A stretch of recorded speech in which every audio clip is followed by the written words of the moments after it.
Hello, good morning. Good, and welcome to Viladecans. Welcome to this work session. It's so interesting to see people from different origins meeting here in Viladecans in order to talk about something which is very new that generates a great deal of interest for us as a city. We are so happy not only to receive you, but to uh, to work with some of you, so that well, today is reaching its zenith. Hoy hablaremos de experimentación regulatoria. Vamos a darle pues, la bienvenida a todo el mundo a este evento. Y bueno, con esta bienvenida le paso la palabra a Olga Morales. I'd like to give the floor to Ms. Olga Morales, the mayor of Viladecans. Thank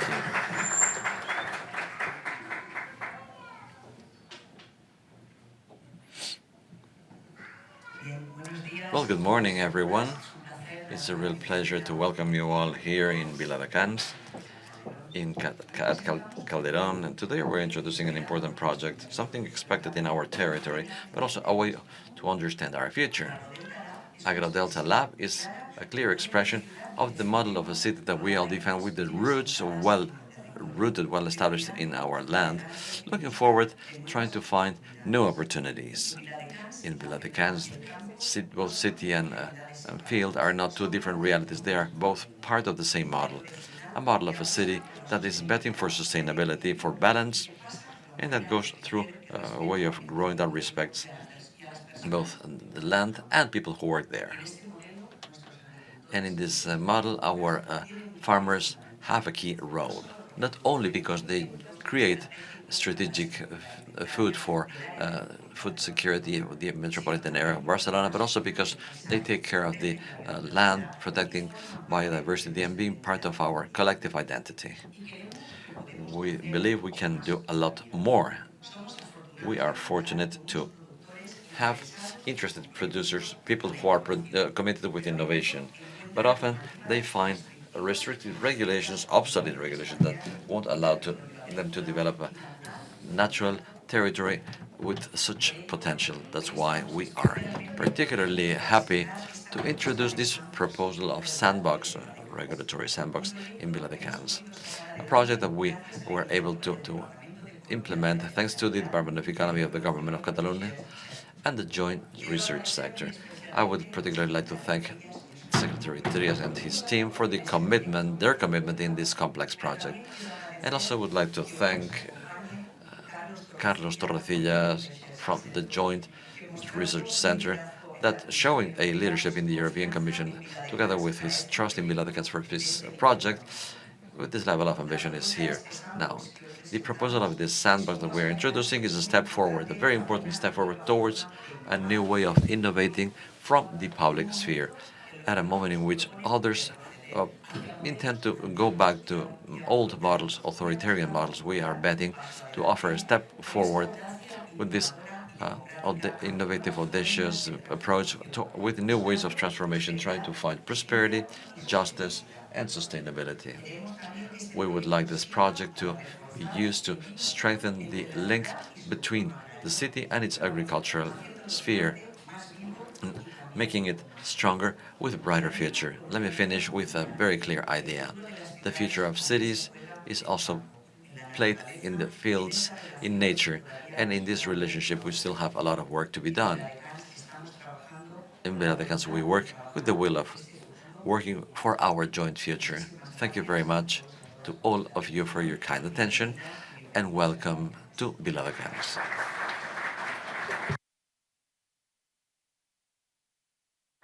Thank you, Ms. Mayor. In order to continue, I'd like to welcome the Secretary of Economic Affairs and European Funds,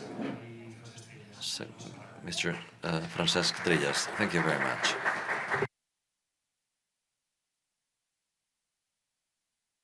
Well, good morning.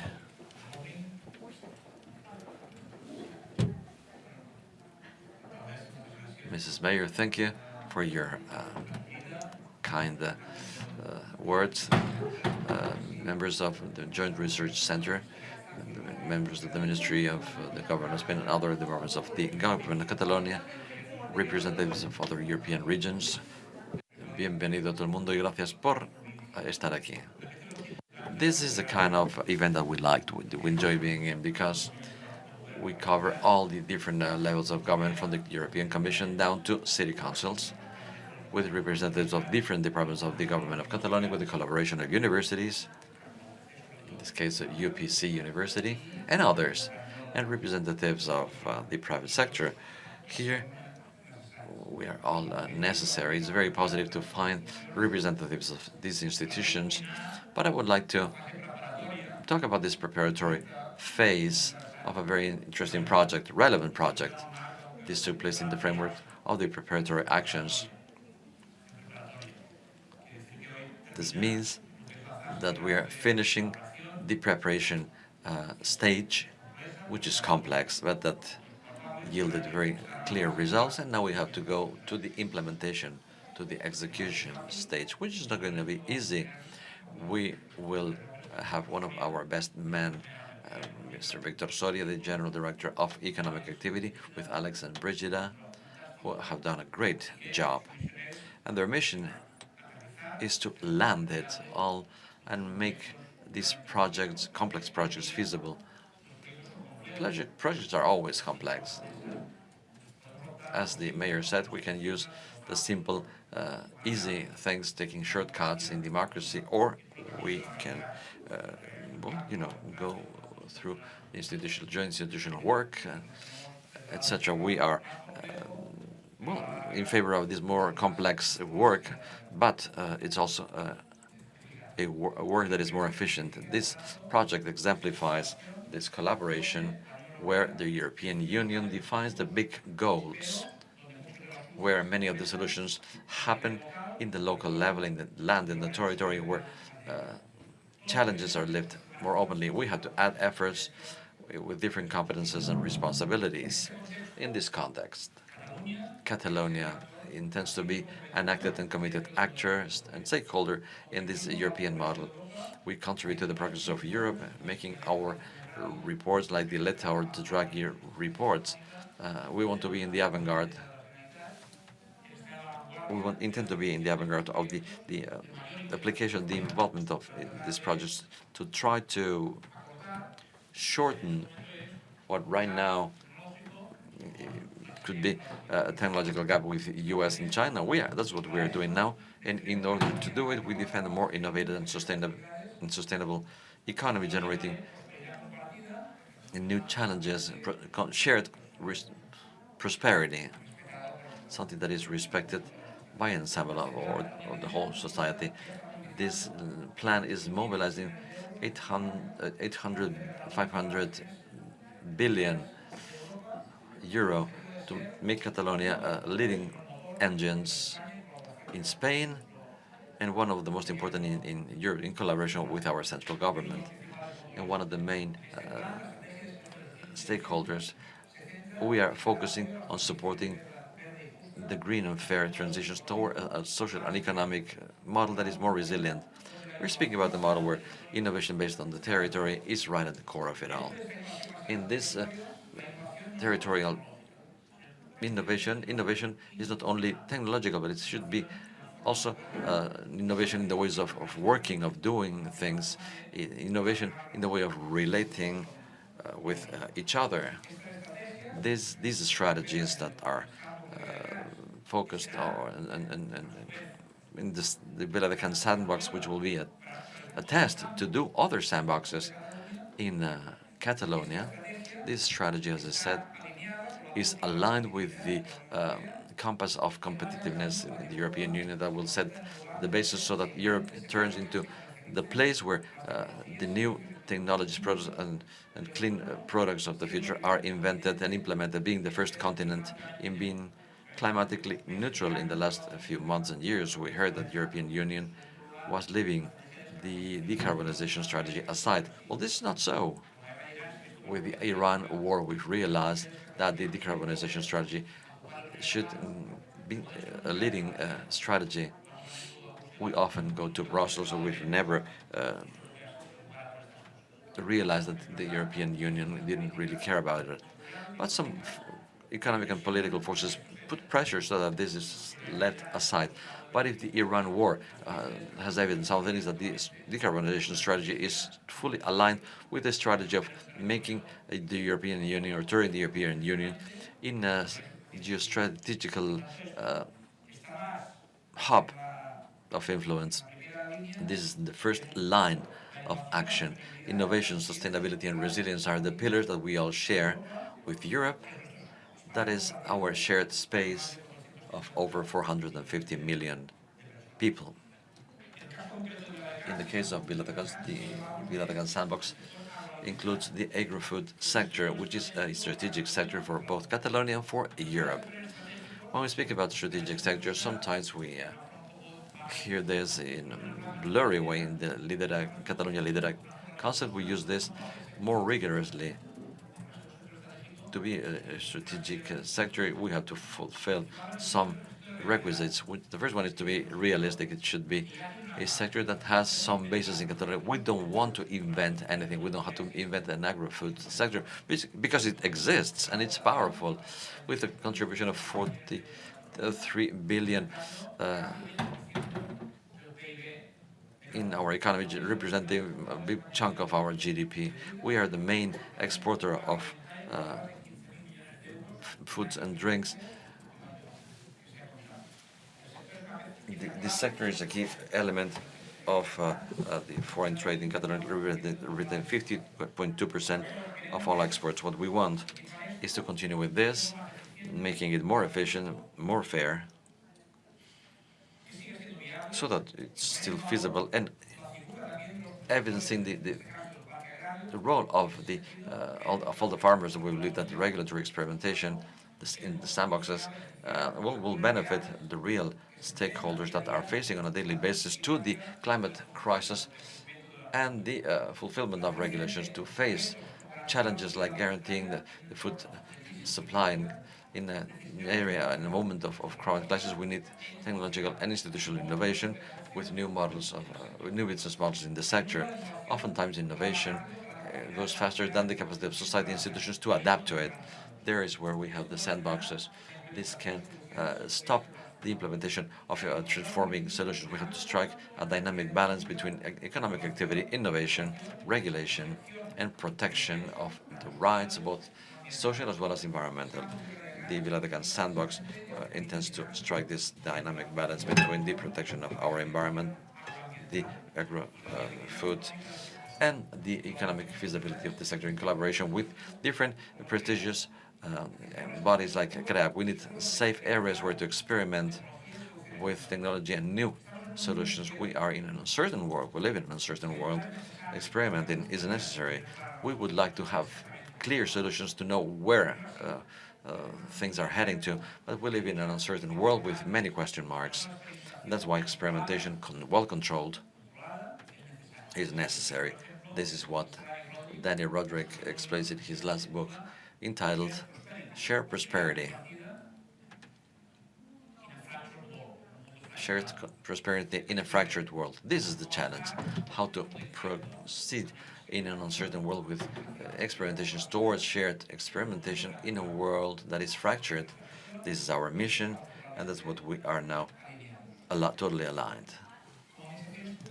As public administration, we have the duty of supporting innovation in public policies, and this is our idea in the Department of Economy and Finances, headed by the Minister Alicia Romero, more specifically in the General Directorate of Economic Activities, which is part of my secretariat, led by Victor Soria, with Alex and Brigida and their collaborators. Let me finish now by saying that it's very positive to see the representatives of the public sectors, the private sector, academia, GRC, and research, all together trying to support a shared basis of knowledge. For us, it's very important to collaborate with the GRC. I was there in the headquarters. Now it's changing of GRC in Seville. GRC is a very important institution with 3,000 researchers in Europe, over 500 in Seville, Spain, they're open to collaborate with us. They did so intensely with this project, but we want to go a step forward.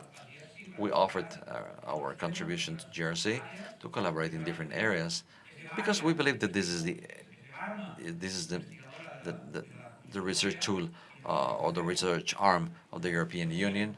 And since we want to be well, a good student, we would like to contribute in these environmental policies with shared progress. This meeting is a clear proof of collaboration between and among institutions and different territories in Europe. But today we're not going to be only speaking about theory, but we're going to share practical elements and real challenges in this preparatory action stage of the European Union. We are in favor of evidence-based policies.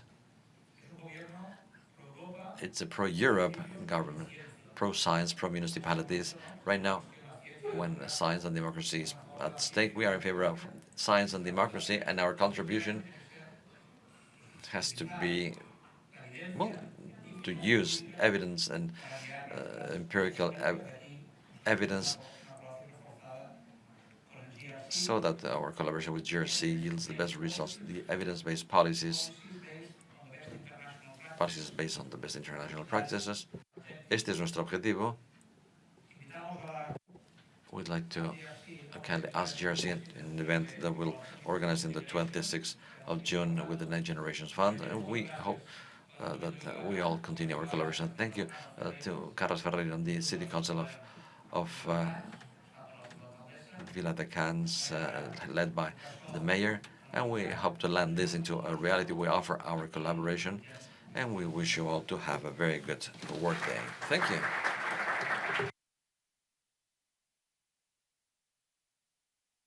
Thank you so much, Mr. Secretary. Well, in order to continue with this review of all the levels of administration that are participating in the project, I'd like to welcome Mr. Fernando Merita, the Director General of the Ministry of Science, Innovation and Universities.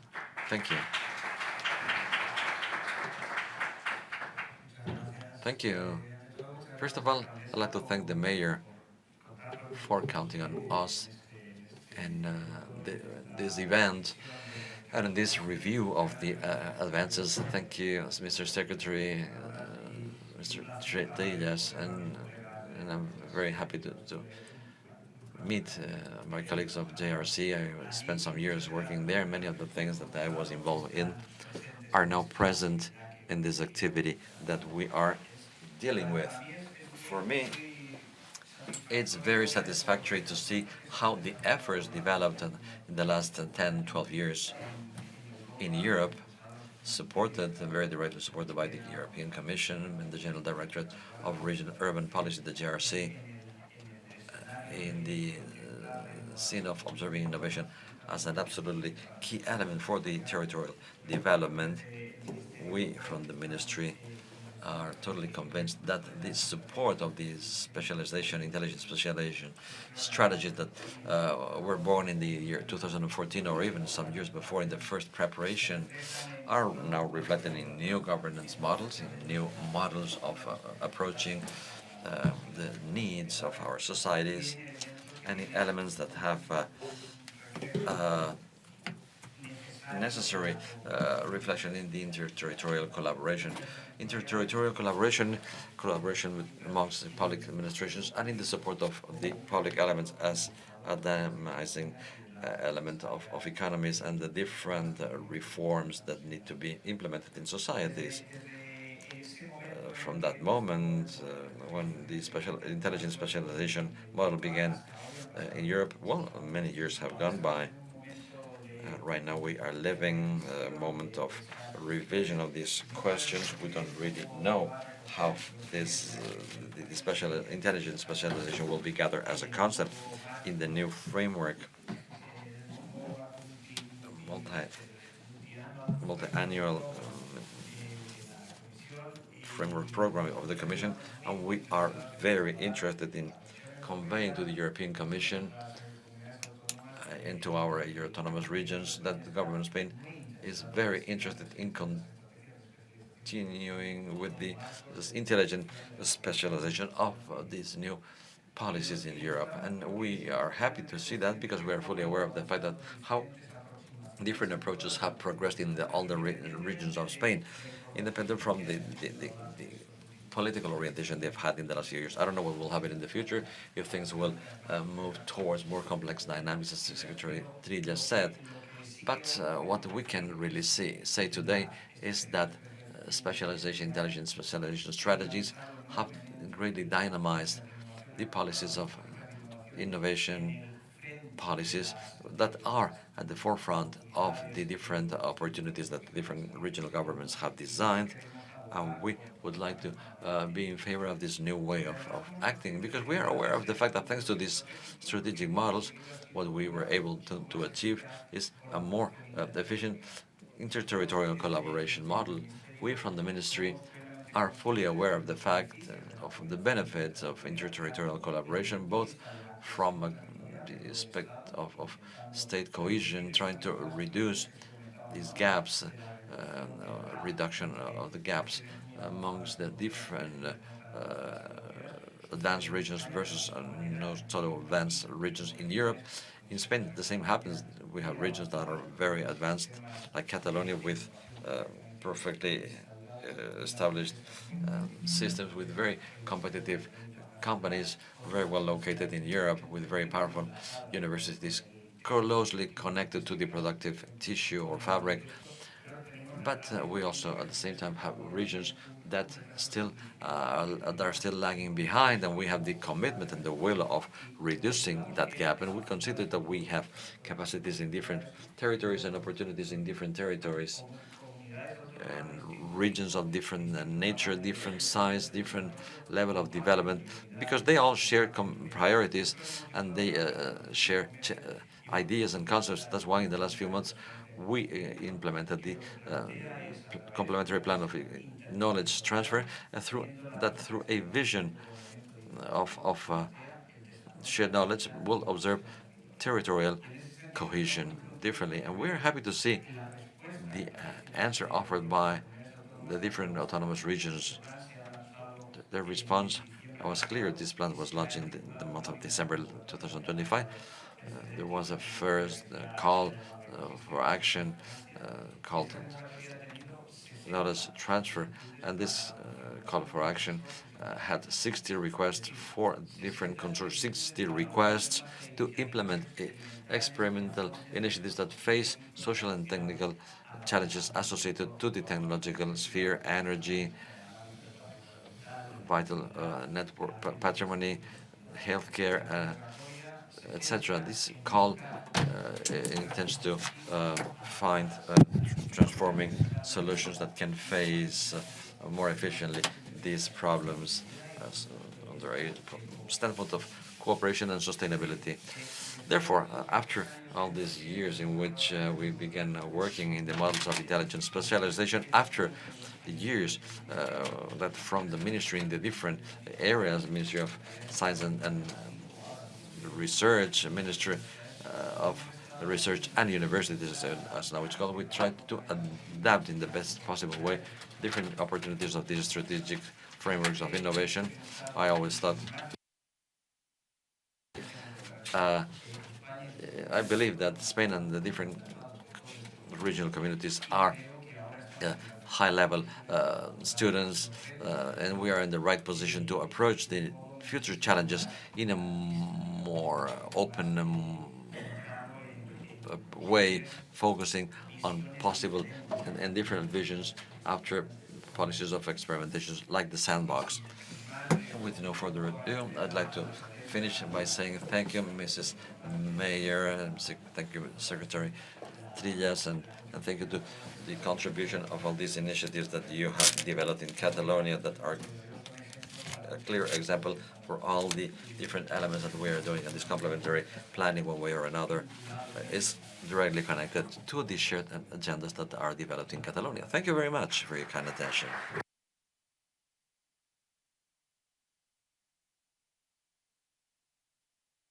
Right. In order to complete this round of presentations, I would really like No sé si en castellano o en inglés, pero les presento a Carlos Torrecilla. Él es el subdirector del responsable de la Unidad de Políticas de Innovación e Impacto Económico del Joint Research Center de la Comisión Europea. Carlos, tienes la palabra. Un fuerte aplauso, por favor.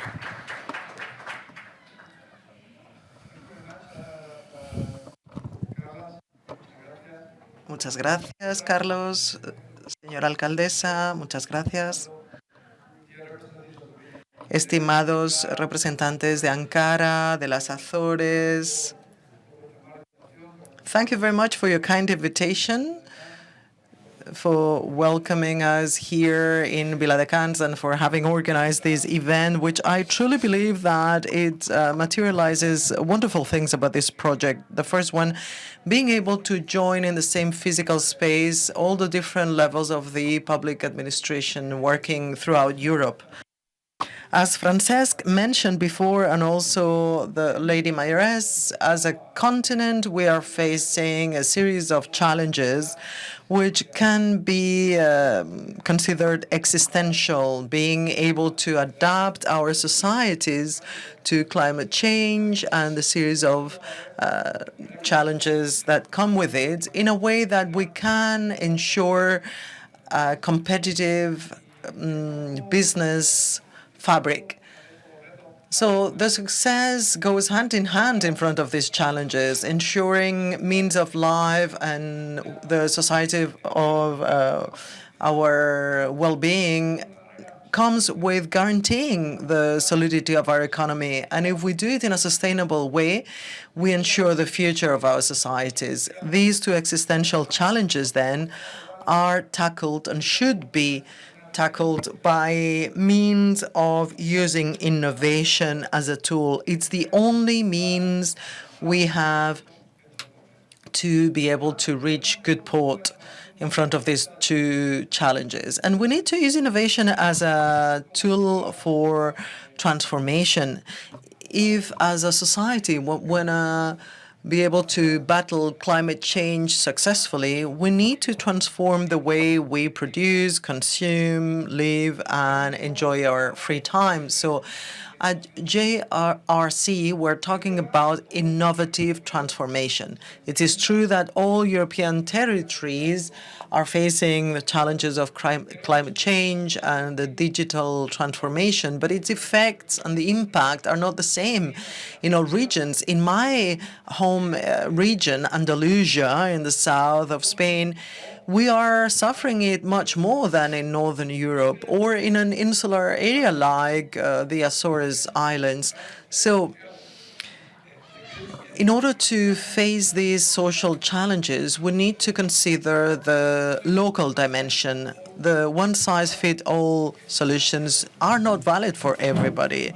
Even though all of us are facing the same challenges, the effects are not the same everywhere. We are talking about transformation, innovation, and focusing on our territories and with different stakeholders and multi-level. This is an example. We are also introducing the project here in Viladecans, where we have local administration, the local public administration, and the European Union administration representatives. They are all responsible at different levels, and they need to coordinate and work together in order to offer solutions for the agri-food industry.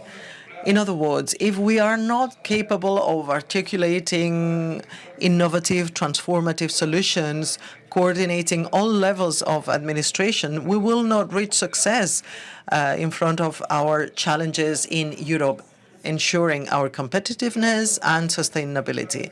I work at the JRC, being a service of the European Commission. It's like a department, let's say, within the EC, but we are a specific department because we are not dealing with a specific dossier. We are the internal provider of science of the European Commission. We are like the study think tank, the brain of the European Commission. We have around 3,000 researchers throughout Europe and around 500 in Seville. In Seville, we are focusing on all aspects regarding economic development and obviously innovation policies with a transformative focus on the territory are really interesting for us. This is why at JRC we have been working hard during its implementation throughout Europe. As Fernando said, starting with the specialization intelligent strategies. However, we believe that these strategies that have been really useful can be complemented with elements that will allow us to include aspects such as the orientation towards social challenges or both horizontal and vertical coordination amongst the territories. This is why some years ago we launched the PRI, Partner Research Innovation, where we called to some territories who voluntarily may wish to participate in the application, the implementation of these territories. 74 territories were joined, and after a pilot phase, we managed to talk about some conclusions regarding good practices, tools, methodologies that we wanted to implement. So then we created a second call, this preparatory action that Francesc talked about. And then we had around 200 territories throughout Europe that participated. And we have no financing for this call for action. We are not injecting funds, as Miquel Andavasso said. We're only offering sweat and tears and blood, as he says.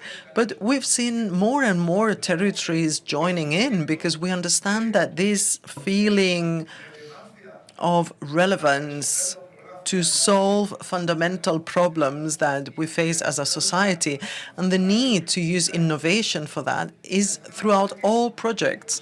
And the feeling that not a territory on their own can face such large territories and challenges, sorry. Europe is not the European Commission, is the group of all cities, regions and countries making it. So we gotta fight climate change together. Catalonia is part of Europe, of course, and also Viladecans, apart from the rest of participating territories. And we suggested 3 goals: to spread knowledge and the need to use innovation based on the territory as an innovative tool. Above all, we share methodologies, good practices, the knowledge of the JRC that we've gathered throughout these years. We also wanted to implement the capacity by administrations to implement these policies, and we developed a training plan for civil servants throughout these projects. Over 80 territories have participated in training, and we wanted to share information on the implementation of these policies. And then the exploration journeys, like the one we created together with Viladecans, the Azores Islands, and the Ankara and Ahile Turkish regions. The idea being that this group of territories together should face a social problem that we share, all of us, ensuring security of the food chain, and together with the reduction of the dependency with fossil fuels, and together being able to suggest a political specific initiative. As the Secretary mentioned, throughout these 12 months, together with all the stakeholders' help, we have reached a specific results. So we will jump into the implementation phase. During these experimentation journeys, On the 2nd of June, together with our executive president, Ms. Teresa Rivera, Ms. Caterina Selarieva, and Ms. Roswell, we will introduce the results of all the exploratory journeys at the AC, together with some Committee of Regions and European Parliament representatives.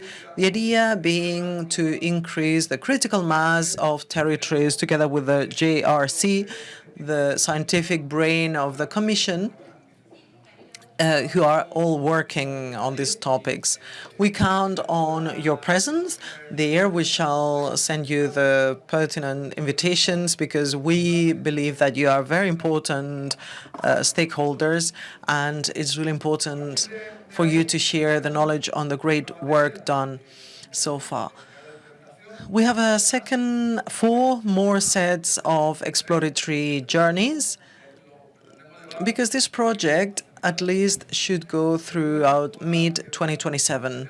The idea is that all the experience gathered should be fit on the MSF, the new budget for the multi-year project, being this multi-level coordination, being part of the core projects. We are willing for all the good knowledge to be extended.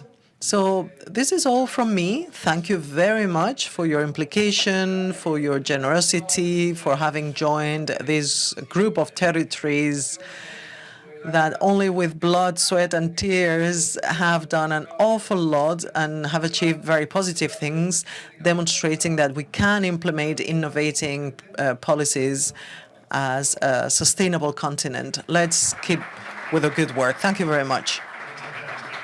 Thank you, Carlos. Right. I will now resume by explaining the rest of the agenda for the day. Thank you very much for the representatives from these 4 institutions. Thank you so much for your support. It is very complex. It's true. However, it is possible to do things in a collaborative way. It's the only way forward. With such a magnitude of a project, transformation, as the Secretary said, is very, very complex, and we cannot work in silos, let alone by one single sector or company. Let's have a look. Paso al inglés, perdón, para que me sigan mejor los compañeros en línea.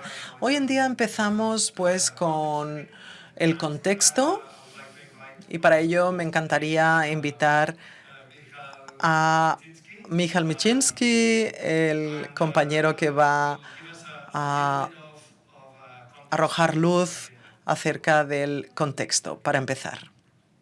Adelante, Michal.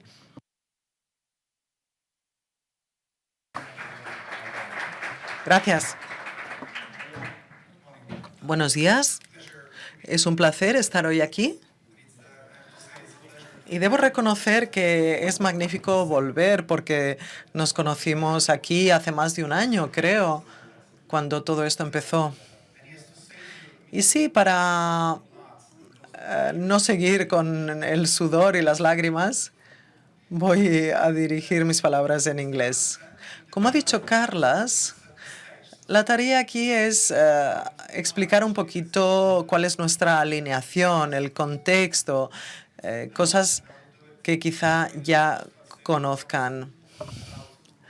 Empezaré diciendo quién es esta cohorte, ¿no? Este equipo que trabaja en esta acción preparatoria, y hablaré también del reto, la complejidad de la seguridad alimentaria. A continuación, me centraré un poquito más acerca de la regulación, experimentación, innovación, ¿no? Esta tensión y el espacio en el que queremos trabajar de forma creativa. Y por último, hablaré un poquito acerca de cómo trabajamos. Bien, como ha dicho Carlos, contamos con 41 territorios que se han apuntado.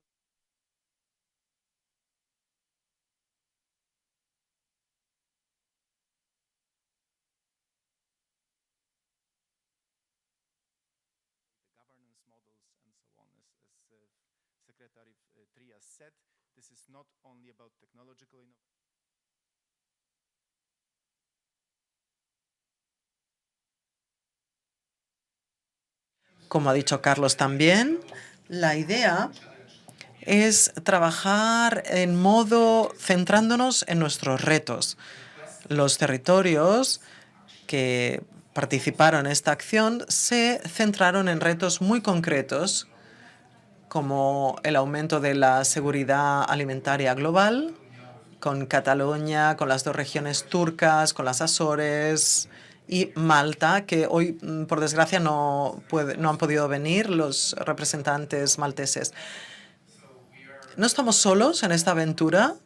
Tenemos el apoyo de Climate Kick, de Eurada, de ERIN. Son organizaciones que durante muchos años llevan trabajando en actividades experimentales en Europa y más allá de sus fronteras, y hemos intentado pues trabajar codo con todos ellos. Hemos trabajado con compañeros de otros departamentos de JRC para tener conocimiento experto, por ejemplo, en temas de agricultura. Bien, los sistemas alimentarios son complejos, todos lo sabemos, pero es importante recalcar que no se trata solo de temas agrícolas, sino de la tecnología agrícola. Los sistemas alimentarios forman parte de los sistemas de consumo, de producción, existen de forma complementaria con el uso del territorio, el uso del agua, la tecnología, etc. Hay muchas interdependencias e interacciones. También es importante subrayar que los sistemas alimentarios son un reto basados en el espacio, en la tierra, ¿no? Puede haber demandas y conflictos por el territorio que difieren entre zonas del planeta. Tenemos que hablar de topografía, de condiciones climáticas, de características sociopolíticas de las regiones, características sociodemográficas. Y muchas innovaciones medioambientales no habrían tenido lugar sin la presión jurídica. Esto sabemos que es así, que esta relación es así. También, como ha dicho la señora alcaldesa, algunos de los cuadros jurídicos fueron obsoletos porque se habían definido para retos del pasado cuando algunas de las soluciones tecnológicas no existían. Y sin querer que así fuera, se quedaron obsoletos. Por lo tanto, esta relación no es tan evidente. Y de hecho, puede haber tensión. Se ha investigado largo y tendido al respecto y no tanto se ha centrado en la pregunta de cómo esta tensión existe entre distintos territorios y también sucede de forma distinta. Entonces, la pregunta es, ¿tenemos zonas negras o zonas ciegas en algunos territorios acerca de cómo se establece esta tensión entre innovación y regulación? Y no quiere decir que la pregunta sea local. La pregunta es multinivel. Si estamos aquí es porque sabemos que los agricultores del Delta o de Viladecans están tratando con un laberinto de cuadros jurídicos que nadie puede discernir o entender realmente de dónde viene. Es algo muy complejo y estamos influenciados por normas y marcos jurídicos que vienen de distintos niveles, por supuesto. Por lo tanto, esta influencia mutua afecta en regiones distintas de forma distinta. Empezamos con esta afirmación. Si esto es cierto y sabemos que tenemos que ser creativos para responder a los retos, entendemos que hay la necesidad de crear un espacio experimental regulatorio o normativo, donde podamos pensar de forma colectiva acerca de cuáles son las barreras jurídicas que nos impiden asumir algunos objetivos, para deliberar cuáles podrían ser las soluciones, reconocer que estas no se pueden limitar a un único marco jurídico. Los retos a los que nos enfrentamos, la complejidad de la cadena alimentaria y cambiar el marco jurídico, todo esto es muy complejo. Entonces, ¿cómo esto se traduce en los distintos marcos jurídicos, las distintas regiones? Y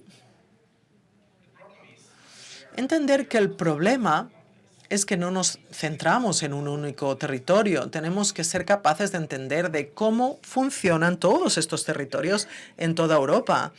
El aprendizaje de estos espacios de aprendizaje tiene que ir acompañados de este aprendizaje de arriba hacia abajo y de abajo hacia arriba. Tenemos que aprender de distintas localidades como Viladecans, por ejemplo, pero también de muchos otros lugares que están experimentando estas barreras de distintos modos y que quizá pueden adaptarse a cuadros, a marcos jurídicos y arrostrar estos objetivos con distintas soluciones a través de la innovación y asegurando que esto no sea contraproducente con la normativa y con el contexto sociopolítico, sociodemocrático. Es decir, necesitamos estos espacios de exploración y de prueba. Tenemos que simularlos y luego probarlos en el mundo real. ¿Cuál es la dimensión territorial de los experimentos regulatorios o normativos? Esto a menudo se ignora. Hemos hecho un estudio al respecto y no se investiga lo suficiente. Es decir, los programas de investigación regulatoria o normativa se establecen a nivel estatal. Se ignora el nivel más micro, más local. En el diseño se suele obviar. Y en segundo lugar, estos espacios podrían fomentar la innovación local. ¿Pueden estos agricultores locales y podemos nosotros, a través de crear el entorno seguro para abrir estas barreras y ayudar a los productores locales para poder fomentar la innovación y poder definir nuevas políticas multinivel? Aquí podéis ver la evolución de lo que hemos estado haciendo juntos con nuestros socios de los distintos territorios a lo largo de este proyecto. Empezamos con un reto local centrado en el espacio, ¿vale? Local, regional y nivel máximo, nivel europeo, ¿no? Empezamos pues con el reto de cuál es el problema. Luego quisimos hablar del hecho de que la innovación necesaria se queda demasiado tensa por este cuadro, por este marco jurídico. En algunos casos no, pero en otros sí, porque incluso si hay la percepción de que las barreras normativas son demasiado estrictas, hay un problema. Sin embargo, si hay el acuerdo a través de todos los agentes, si existen modelos de negocio, soluciones tecnológicas que pueden superar estas barreras y tenemos evidencia que el riesgo de no reconocer los objetivos mayores o más importantes, ¿por qué no establecer un modelo según el cual se puedan probar estas soluciones, observar, controlar en un entorno controlado con muchos actores implicados? Esto es muy importante porque es una iniciativa multiactor con el compromiso y participación de los gobiernos involucrados, quizá no de todos, pero en algunos casos sí, para invitarles a la mesa de negociación. Y, ¿por qué no centrarnos en algunas zonas Esto no es nuevo en las políticas económicas, con zonas económicas especiales. Sí, la evidencia del éxito, bueno, hay voces contradictorias, pero hemos aprendido durante décadas acerca de cómo podemos seguir haciéndolo mejor todavía. Esta propuesta es muy importante porque sabemos que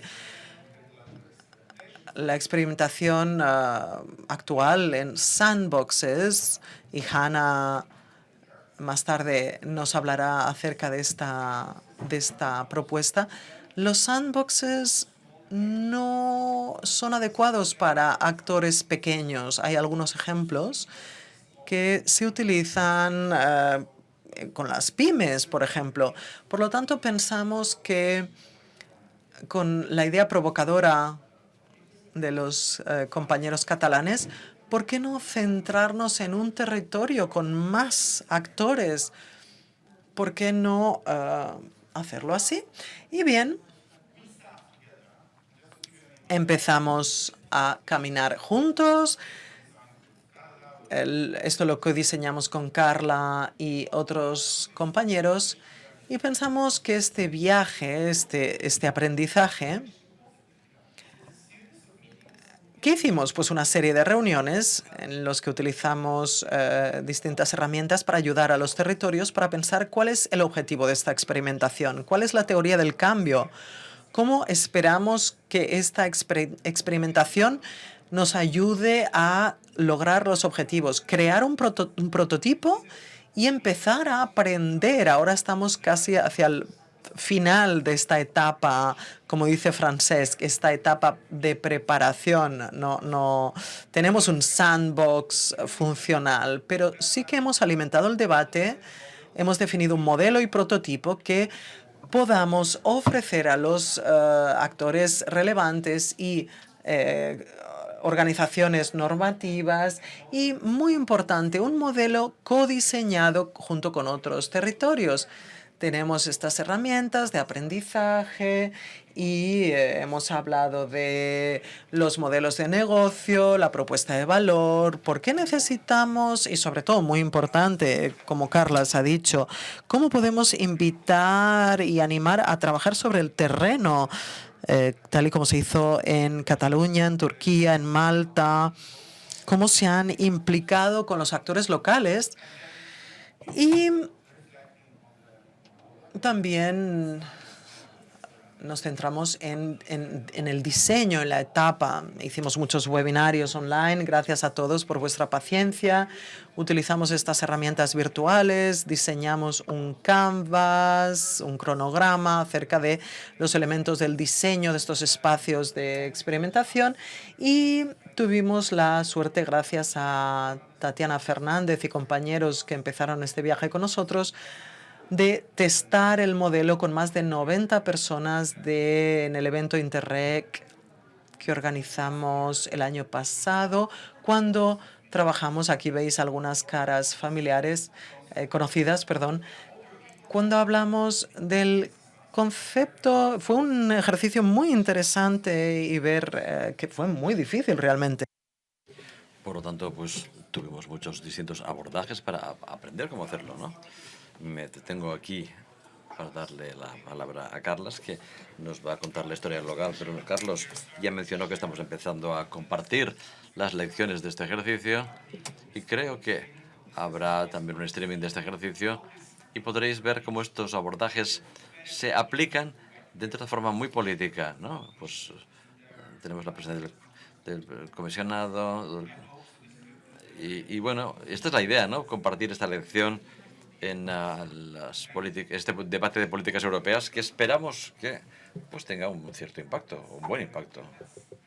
Bueno, eso es lo que yo quería deciros. Le paso la palabra a Carles. Gracias, Mijael. Hemos aprendido tantas y tantas cosas con tu liderazgo en este proyecto.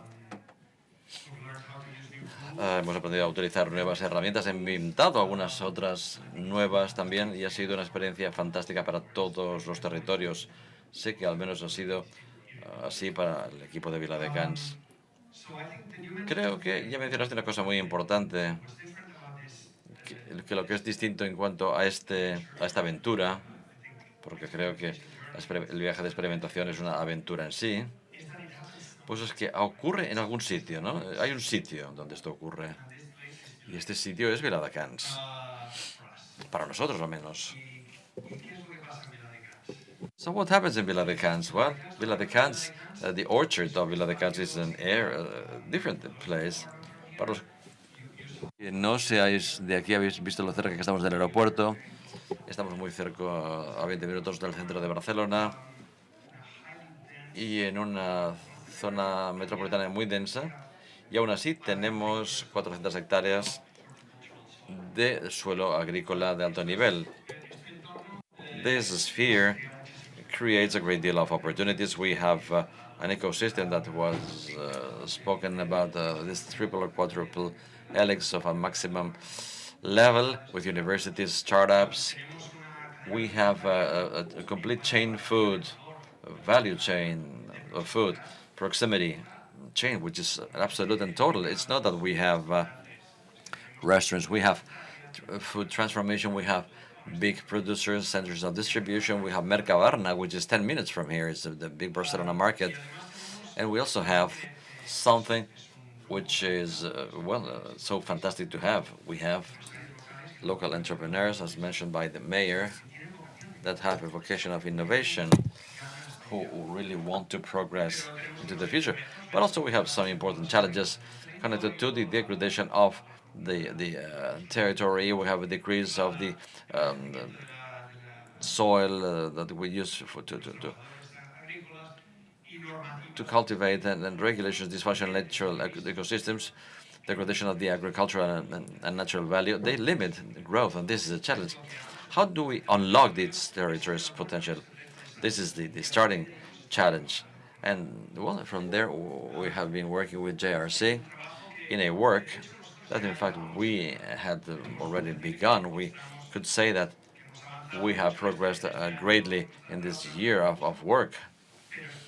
But it's true that we also had done our homework properly. We identified the challenges 2023, identified solutions 2024, and last year we began working to see what were the regulatory construction obstacles. We reached 2026 today with a proposal done from our territory to see how to articulate a framework where we could develop innovation, and innovation where regulation was not limiting but habilitating. It is an exercise that is done from the territory. No, we do it from the city council. It's not done by farmers. It's not done by companies or nor universities. We do it all together. We've been working intensely thanks to the methodologies that we use in JRC with shared agendas that led us to this situation. I know that Hannah will speak about what the sandbox is, and she'll tell us the truth about it, because we still are defining what a sandbox is, a multi-level place-based sandbox. Well, let me tell you how we understand it. For us, a sandbox as such is a singular regulatory framework that allows us to test innovative technologies, products, and services in real environment for a limited period of time. It's a controlled experiment. It's an area where we have rules. It's not a place with no rules.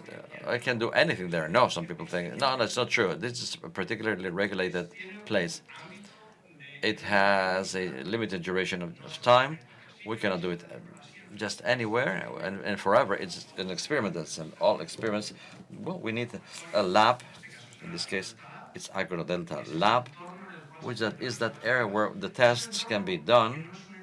It's not an artificial sphere. It's a natural environment, a productive agricultural sphere. But it's for real, controlled. And the exceptions, regulatory exceptions, take place well, include case by case. We don't chase the regulations. We don't say, well, we'll have different regulations in Viladecans. No, no. So we will have a procedure by which if you have a project that needs a new interpretation, a new regulatory consideration, this new consideration may have a future with new regulations, with new rules. I will do 2 tests at a time. On the one hand, we'll do the technical, technological experiment of productivity, the effect and the impacts that this project may have. And on the other, we will be experimenting with this ensemble of rules that will accompany the project, and we'll be able to determine whether these rules or these regulations have been effective. And we'll be have a learning regulator based in evidence. This is defined in the project, which are the indicators that will help us to measure whether we have whether or not we have the best results. Or maybe we didn't choose the right ones. This is something that will evidence our work. It's a new way of working, actually. Therefore, the sandbox is, on the one hand, an instrument, and on the other, it is, as Carlos said before, it's an experiment. And Francesc mentioned it too. This is this is an opportunity of testing what the sandbox is. Territorial sandboxes. We have 3 areas of focus for innovation, connected to sustainable intensification, the use of precision horticultural and technology agronomics, regenerative agriculture, and transition towards models that help restore the soil and biodiversity. And we also have nature-based solutions, integrate the mosaic of management, agricultural, and water resources. We are not just speaking about agriculture. This is something we learned on our way to where we are right now. In that respect, this is a new area for experimentation, a new way, because it's a territorial thing. It's place-based. We don't need to insist on this. It's a multi-level scene. We saw it before and we'll see it later on. It has a bi-directional impulse, something mentioned by Michael. In one way or another, we combine 2 ways of working. On the one hand, from bottom up, from the ground, farmers, etc., researchers, startups, trying to understand problems from the very beginning, and at the same time working from the top to the bottom, regulations, vision, strategy. And if in the combination we may find some other things.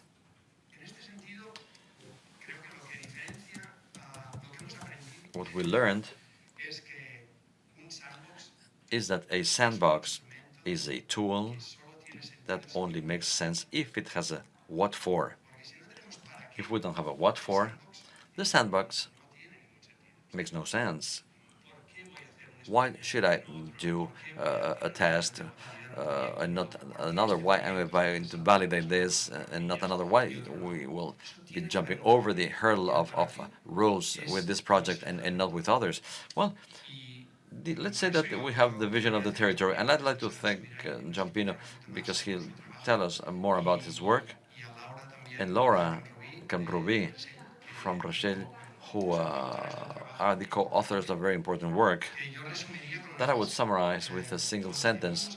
We conceive our territory as an agro-food integrated system where we not only want to integrate, but also we want to guarantee the functions of the territory, improving the environmental, agricultural, and social functions of the territory. We have to overcome the dichotomy where environment and agriculture we have some kind of a counterposition, either one or the other.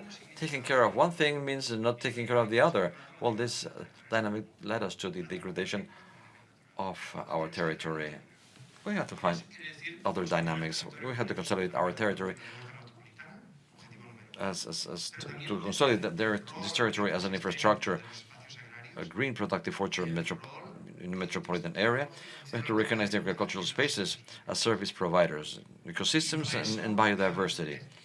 And to do this, we have to consider how to distribute the different activities in our territory, concentrate or focusing in some areas, and trying to find a different approach in others. And above all, we need an important investment plan, because the territorial transformation requires public and private investments, and the expectations that the regulation has wouldn't allow this to happen.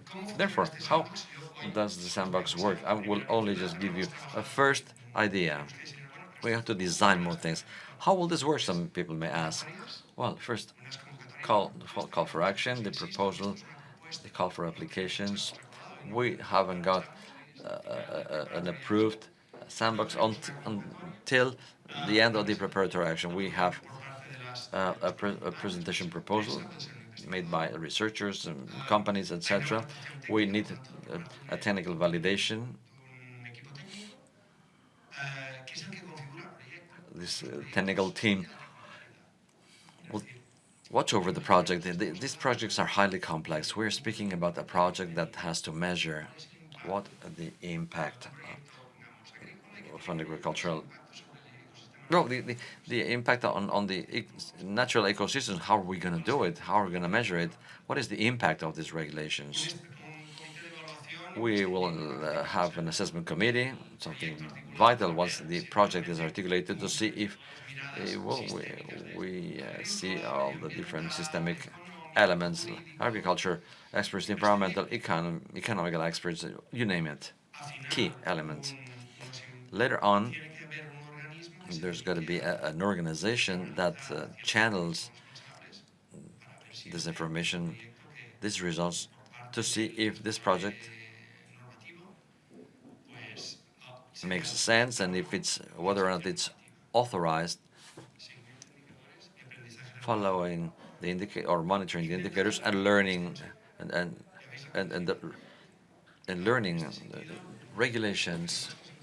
We believe it's important to understand the difference between being the head and being the operator.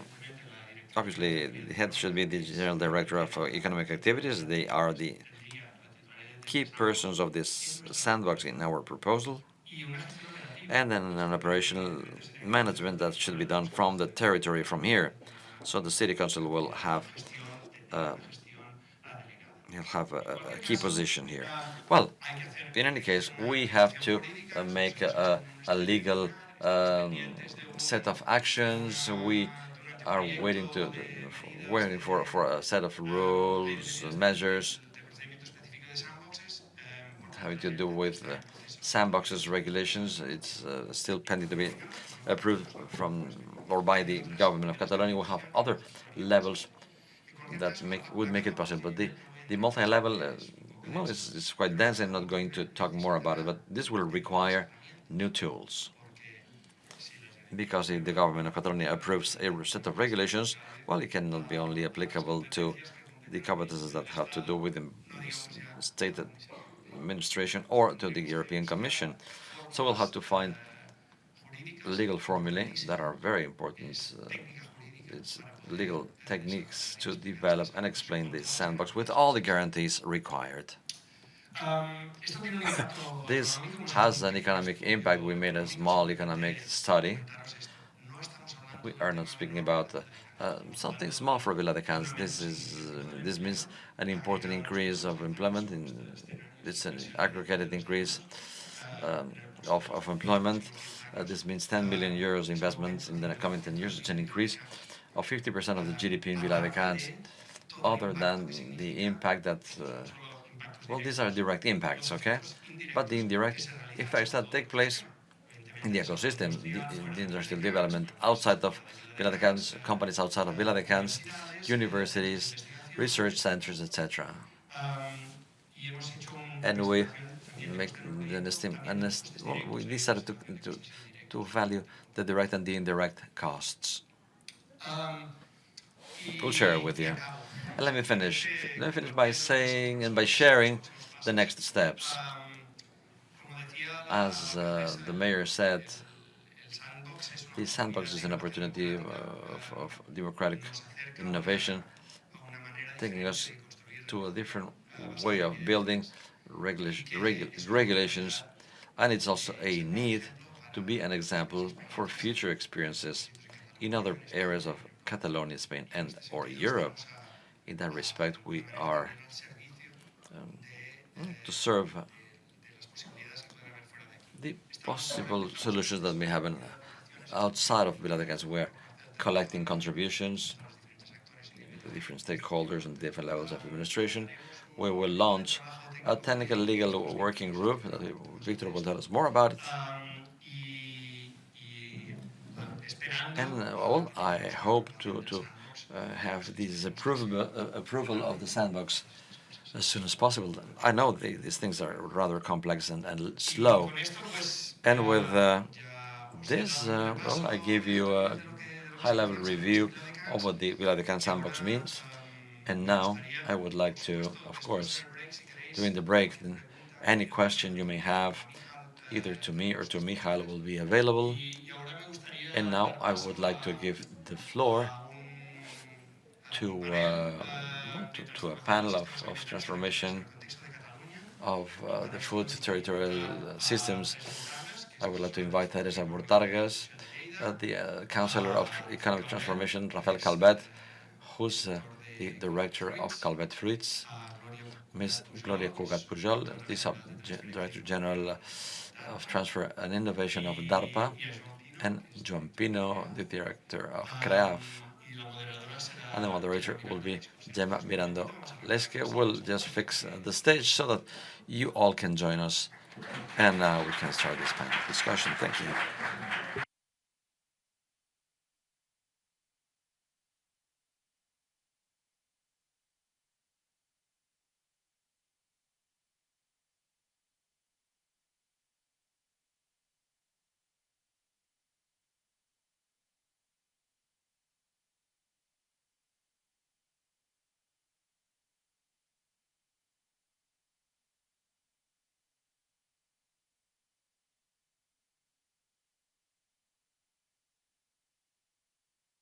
Hello, good morning, everyone.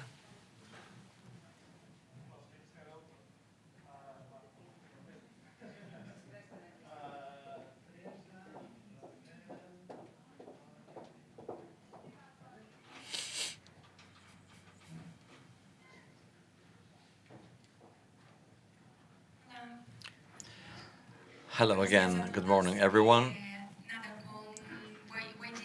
I will directly start moderating this panel because with such an interesting title and with the participants we have in the panel, I can't allow wasting myself a second of moderation.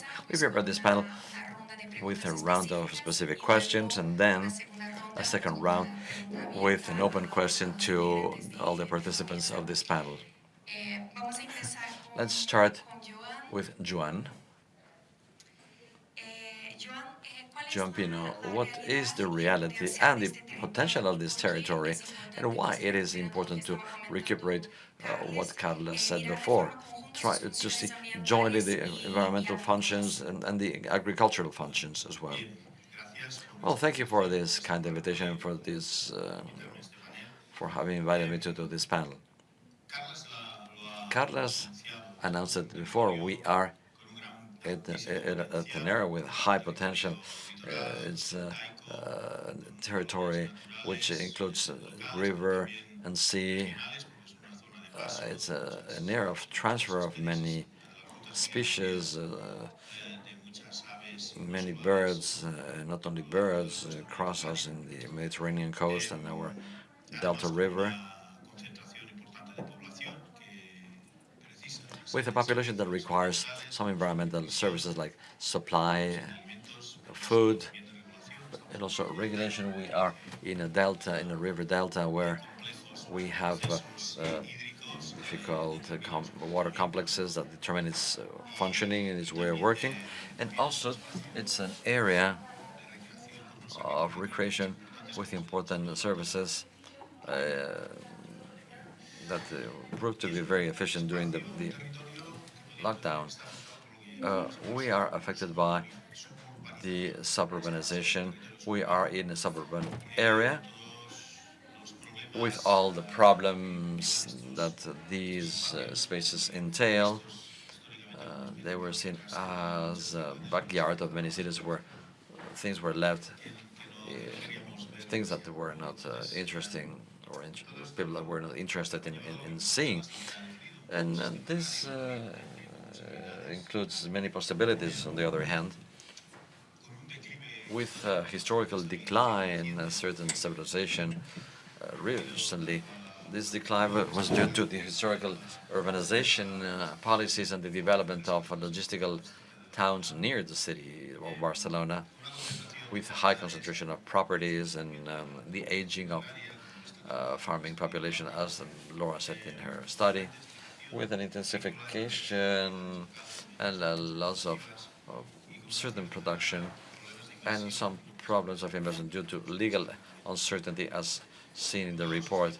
Another element that has to do with suburbanization, this is clearly affected in a more artificial environment, systems that we call them dysfunctional or not functional, affected by a fragmentation, loss of fragmentation, and with the loss of alteration of key ecological systems, functioning of water distribution, desalination strategies, etc. This means a loss of natural values, a loss of the species of the literal species, fauna and flora, compensated by a generalized invention of exotic species. This means homogenization, standardization. All these metropolitan systems look alike, the same as many cities in Europe look alike. We lose our identity, and we have relatively standardized systems. Why do we have to act? Well, because of it's really worth it doing so, and because well, the quality of life of the citizens is at stake, and because there is an economic and an ecological potential that we need to recover. Well, thank you, Joan. It's important for us to understand the context, this framework, this territorial framework. Now, we'll speak with Rafael Calvet. Things under a perspective of innovation. We'd like to know from your experience in the territory, where do you currently see the greatest unbalance between what could be tested and what or experienced, and what can be really done to understand the potential and limitations from a more productive perspective connected to your sector in particular? Well, good morning. First of all, I'd like to thank the work done. Thank you all for the work done, for allowing us to be here here one more year, and to admire these projects. I speak in Catalan. Should we speak now in Spanish? Well, I'm sorry. And admiring the projects that we are all advancing year after year. I heard some realities about this territory that maybe are not truly focused on what we live on a daily basis. It's true that legal uncertainty in all aspects exists. It's also true that the downgrading of our job exists. It's true that the aging. Here I'm the young one. I'm the young one in my sector. Imagine how old our sector is. So we have to determine what the context looks like. What are we missing now? Maybe I would start by saying, what do we have? Because we miss many, many things. We're missing many things. It's as easy as saying, well, if I'm here, I have a cell phone signal, but if I'm not near Michal, maybe I don't have that telephone signal. In many areas of our territory where we are located, we currently in our greenhouses use hydroponic systems, watering, computerized watering, very technified filters for hard waters in our salty waters that are stolen. So legal uncertainty, real uncertainty in our land. So what do you need? Some may ask. Well, we need many things. We need many things because really, the backyard that you mentioned. Well, there was a document about our backyard, the Barcelona backyard, which was this area here. This is so. I would kindly invite you all to take a walk around Viladecans, Gavas, and Boy. These cities near Barcelona, Viladecans. Well, when they talk about the most potent companies, we are talking about SMEs, small and medium-sized companies. We are not multi-million companies. We're speaking about small things, legal certainty, legal and legal certainty, powerful watering system, as we expect to have in the near future. There are so many things that we still need to do that I don't really know how to start listing them. We try to progress, we try to go on considering our possibilities, but the reality of our territory is more difficult than we expect. Carlos showed us a picture, fantastic picture, a photo. My father is an old man. He loves agriculture. He still works with us, but not only traditional agriculture where he developed and evolved, but the technology that we use is a person that goes crazy with this technology. How far can we reach? Well, Dad, I say, if we could, if we had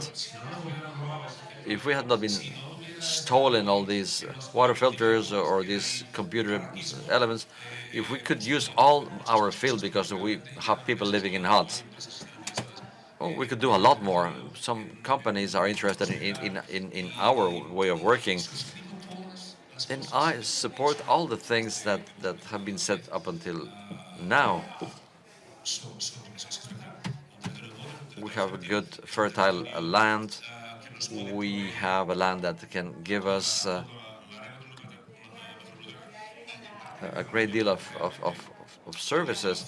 With innovation, we can produce a lot more. It's more sustainable, but it's very expensive, and it's very hard to achieve results. As my father said, well, what's a garden 60 years ago?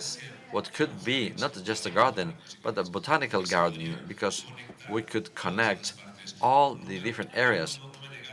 I never refused the dichotomy, agriculture or sustainability. No, we can work all together. We can create a framework where we can achieve results. It should be so correctly regulated.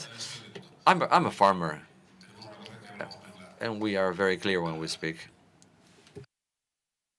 Here we have a reservoir, and that's it. It's the only thing we have. The animals who should be there are not there because it's not properly managed. So these fauna are in my parcels, in my plots, sorry. If I have some lettuces, I'll explain it very simply. This is not a sandbox. It's as simple as having lettuces and ducks. There is no division line, either ducks or lettuces, no more. And this is a reality. I just said ducks, but it's a myriad of possibilities of fauna. It's an issue with rabbits, etc. What do we need? What do we have? I can explain what we have. We have some power. If you set up a fridge machine, which is, more powerful, then your power goes off and you need, the reality is so different. I honestly invite you to go to the field and have a look. Talking to Carlos one day, We said, what could we promote? Wow, plenty of things. As Joan said, we have very saline soils in our plots, and our produce are very sweet because of this. Here I have another farmer colleague who've produced some watermelons because people devote, well, like ice creams and yogurts, but fruit is very tasty in summer, and our soil makes it to be excellent. But I haven't planted them for 20 years, because if I do, I don't have ducks, but I have people who come and steal them before I come. So I don't want to plant them for them. We could create a really top brand, watermelon brand, reaching all over Catalonia, not even Gavà, Viladecans, even Barcelona.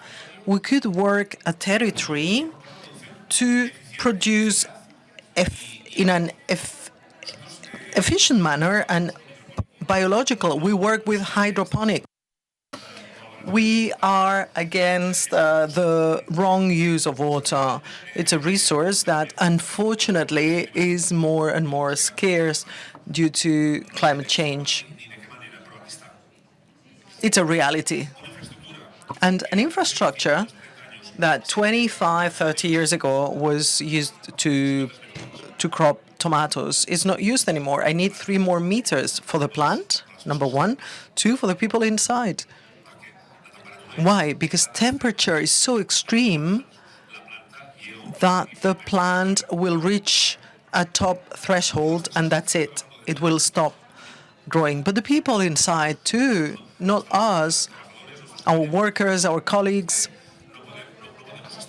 we cannot be at 40 or 40 above degrees Celsius. But what do we do? Do I pick up my tomatoes or not? Change of time, working hours. And if we have 3 more meters, there is a layer that would help us breathe at ease and work at ease, but we can't because I have this specific norm that says I cannot do that. If our land is divided, it's been like this in 1,000 different plots. My main one is our family, part is my company, my father's, but it's all the same. But we have 8 plots in 2 hectares. This is useless because the regulation does not even allow me to build some toilets for my employees. And this comes from the EU. Why can I not do this here? Because there's yet another norm that says I can't. So the sandbox, as I was listening, is great fun and attractive, yes.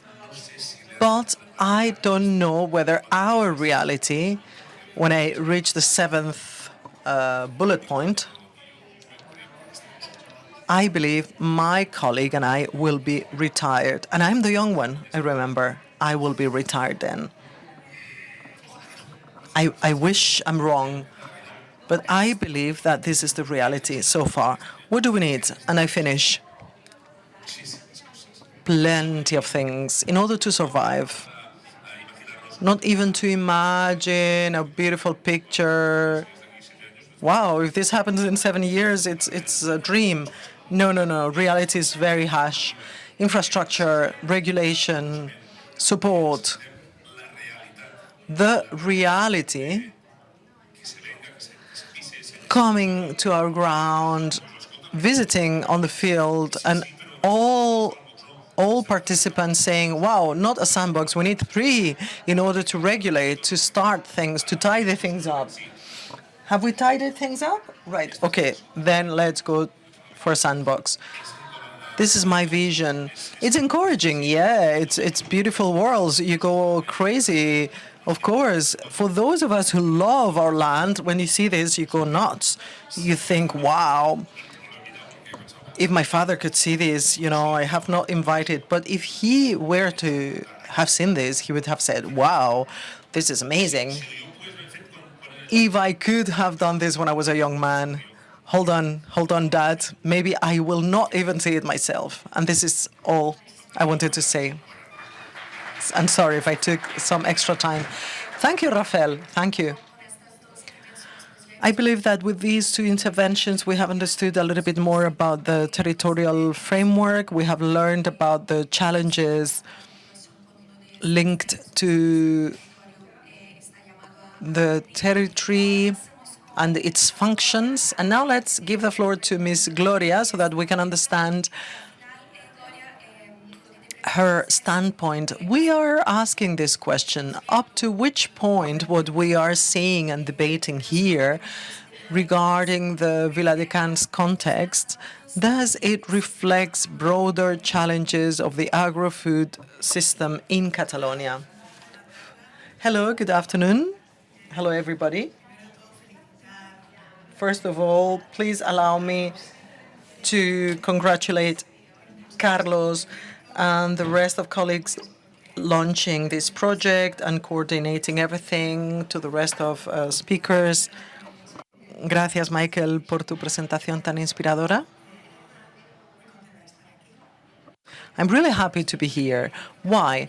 Because in Catalonia, we have the aspiration of becoming a referent region regarding agro-food innovation. We have the Innova plan, under which we commit ourselves to reach three major goals. The first one being reinforce our innovation ecosystem.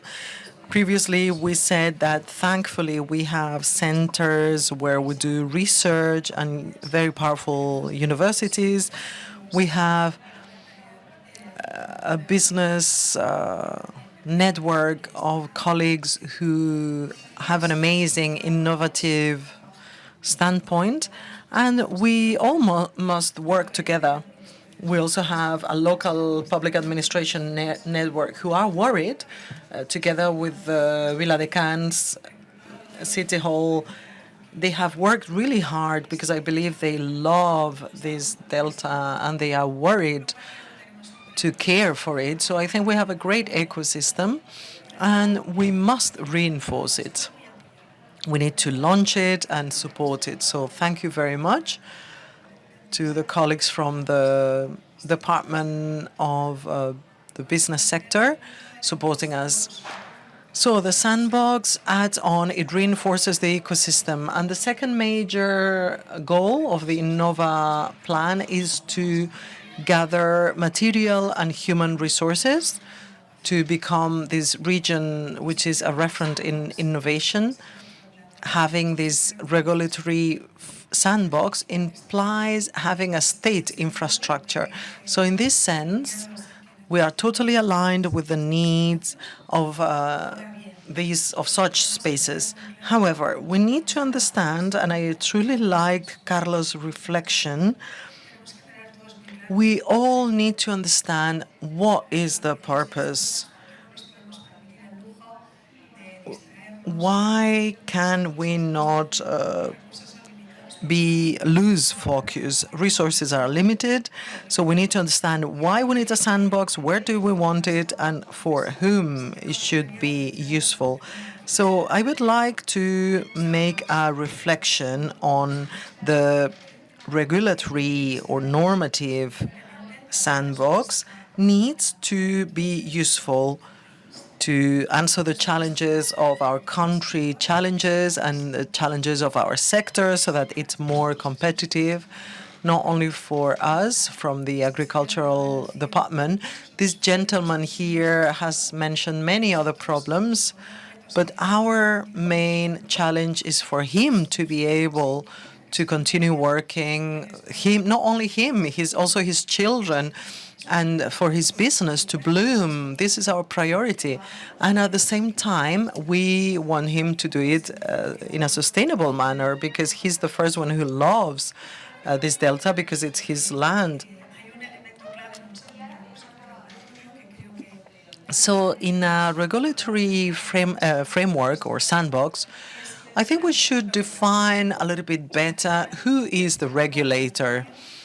Because at the end of the day, a regulatory sandbox is there to learn to define better policies. And in order to introduce them, or to either modify the existing ones or eliminate norms that make no more sense. So the model is great, but here, please always invite the sandbox regulatory agent, because if we don't do this, we will not advance as much as we want, because we can have a wonderful model, but if the agent who is setting up policies is not there, it's an issue. And you know that at the European level, the food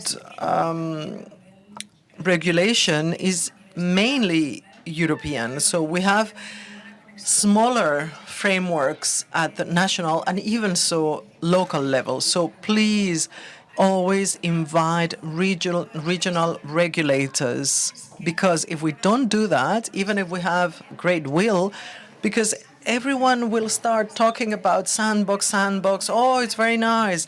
Right, but problems regarding the Viladecans Delta is very common.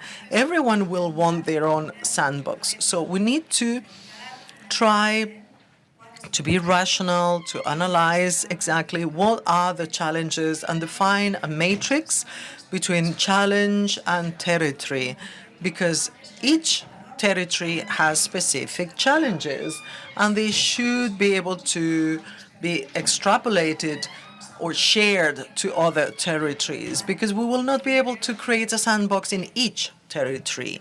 So in this sense, the Agriculture Department plays a very important role to rationalize or better analyze what's happening at the national level and even at the European level. If there's a regulatory sandbox in a different country which is tackling a similar problem to the one we face in our region, we should support this governance to elevate or introduce our problem there and for it to be treated there too. So this ordination, this way we work with this new infrastructure being sandboxes, I think it's important. And from the Agriculture Department, the Catalan government, we believe that this is our job. And finally, the third major goal of our plan is to promote innovations with real impact. We don't want to innovate per se, we just want to innovate to transform. So the sandbox, it's the third alignment with this project. Evidently, we can change the rules of the game, and we will be able to solve this tension that I mentioned, I think Michael mentioned, the tension existing between innovation and regulation. If we identify such cases of norms that are breaking important innovation and interesting ones, of course, we will be able to have innovation cases with impact. So this has been identified as to which the role we should play should be under this model. And then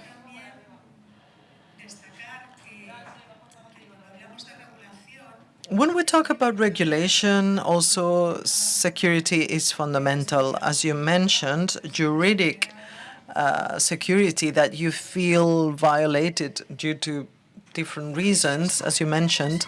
In this sense, we got to be very careful in a regulatory sandbox, because we need to offer the maximum guarantees to avoid conflicts of competition with the rest of stakeholders not participating, and also with the consumer and the citizen. We should be able to guarantee 100% that there are no products that are not complying with the norms that could be sold or could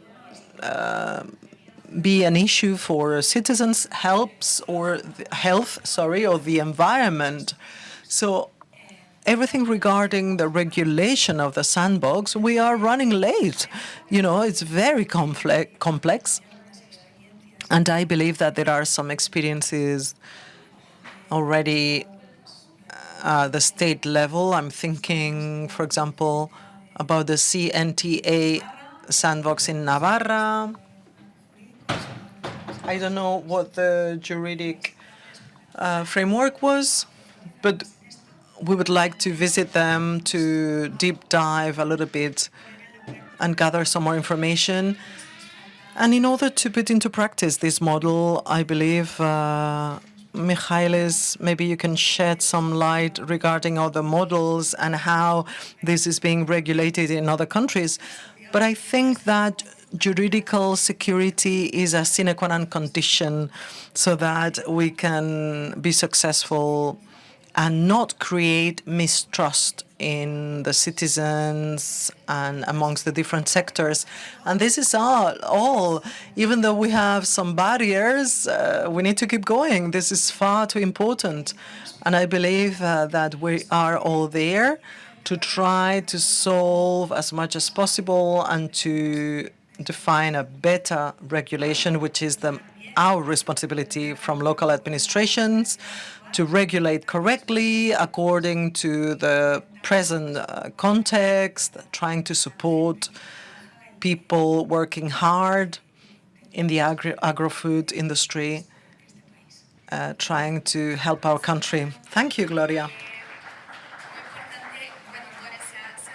Very important. Gloria mentioned a little bit the importance of linking the tool and the goals that it should solve from the standpoint of experimentation taking place with guarantees. As for norm deployment or deployment of policies, regulators and holders of these competencies, people being part of the tool governance. And as for the goals, to have very clear in mind, as Carlos mentioned, and as Gloria added, why are we generating these, creating these experimental spaces to obtain this innovation, these innovative solutions, and to learn so that we can apply it to the existing regulation, and also to regulate what's to come in the future, because we are talking about solutions that are disruptive, innovative, which can help to the future normative framework. With AI, we have seen it from the European institutions. We are now seeing the case with the regulation of AI use. This regulation should never block innovation, obviously. Right. Please allow me to pose the question to Teresa, also linking to what it has to do with transformation and ecosystems. From your experience, Teresa, and in this territorial transformation, what do we need for transformation to be translated into real impact projects? Thank you. Good morning. Well, first of all, thank you very much for your invitation. It's the second time for us in Viladecans. Rafael, thank you very much to get to know the Delta. And since from Lleida, I accept your kind invitation to see your land, your plots from the ground. So, fostering economic development for years and years, we believe it's really important to define some concepts we have mentioned. Secretary Trillas said that economic transformation is very complex. And obviously, the way we tackle major problems involves the use of alternative practices in all dimensions of the system we want to change. This regulatory framework is not the same. There are 5 items in these socio-economic systems, and we got to think of the 5 of them in order to achieve a systemic change. Science, Joan is here, IRTA, UPC, I have seen plenty of friends, infrastructure and technology. Another pillar are governance and policies, businesses, industry, as Rafael mentioned. Important in the primary sector, at least according to our experience in Lleida. The agri-food industry is important there. Also, mental frameworks, values. Who would ever tell to an Alcaraz farmer to be a provider of the bio-industry process? If the sandbox facilitated this, it'd be great. And lastly, not less important, the dimension of users and markets. This systemic change is difficult. As we said, it implies changes in all dimensions, not only in policies and technologies, which are the elements that I've heard more often. In this context, in order to answer to your question, we don't talk about transformation in general terms. We talk about transformative innovation, as several colleagues have mentioned. So, what do we need so that transformative innovation, which is a specific type of innovation, would generate impact? But what type of impact? We're talking about systemic impact. If we don't foster these alternative practices and we manage for them to make them scalable, we will not manage systemic change. We have theories of change, we have other tools, but I repeat, the question should be broadened in order to be able to answer from our standpoint. What do we need for transformative innovation to become actions, tasks, which are real with systemic impact? Then I would be able to answer, if you agree. Okay, whatever the case, we believe from our experience that we need 3 elements that have also been mentioned. First of all, sine qua non condition, articulate collective action in the territory to design together the type of alternative activities need to be fostered in the short, mid, and long term. I don't know whether I'll ever see these transformation, but we have started to walk along the way. So collective action. Since 2018 in Lleida, we have coined the term shared agendas because we had been doing things that had not been named. These shared agendas is a methodology to plan this type of interventions in the short, mid, and long term, and it's a shared strategy by all sectors involved in change. Second, be able to experiment. Of course, all these alternative practices need experimentation, not only as for norms, many types of experimental as Michal said, on the theory of change, you've got to measure the impact of transformation. And very important one, if you know all about the multi-level, to stop the niche, supporting the regime. Please let me explain. Actors being part of the dominant configuration currently.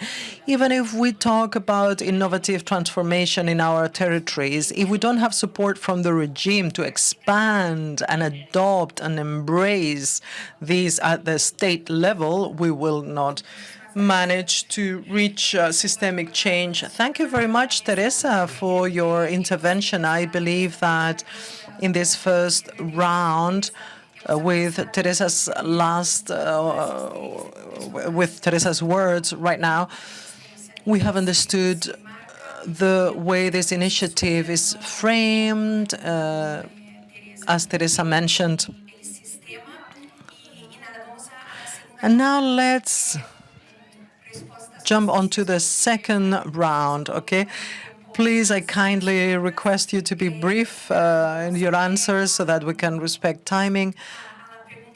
And the specific question of talking about this instrument, the regulatory sandbox, as Gloria mentioned, how can it contribute in a practical manner to face the challenges that we have mentioned, all of them from their different perspectives that we have shared during the first round. Let's start the other way around. Teresa, you have the floor first, okay?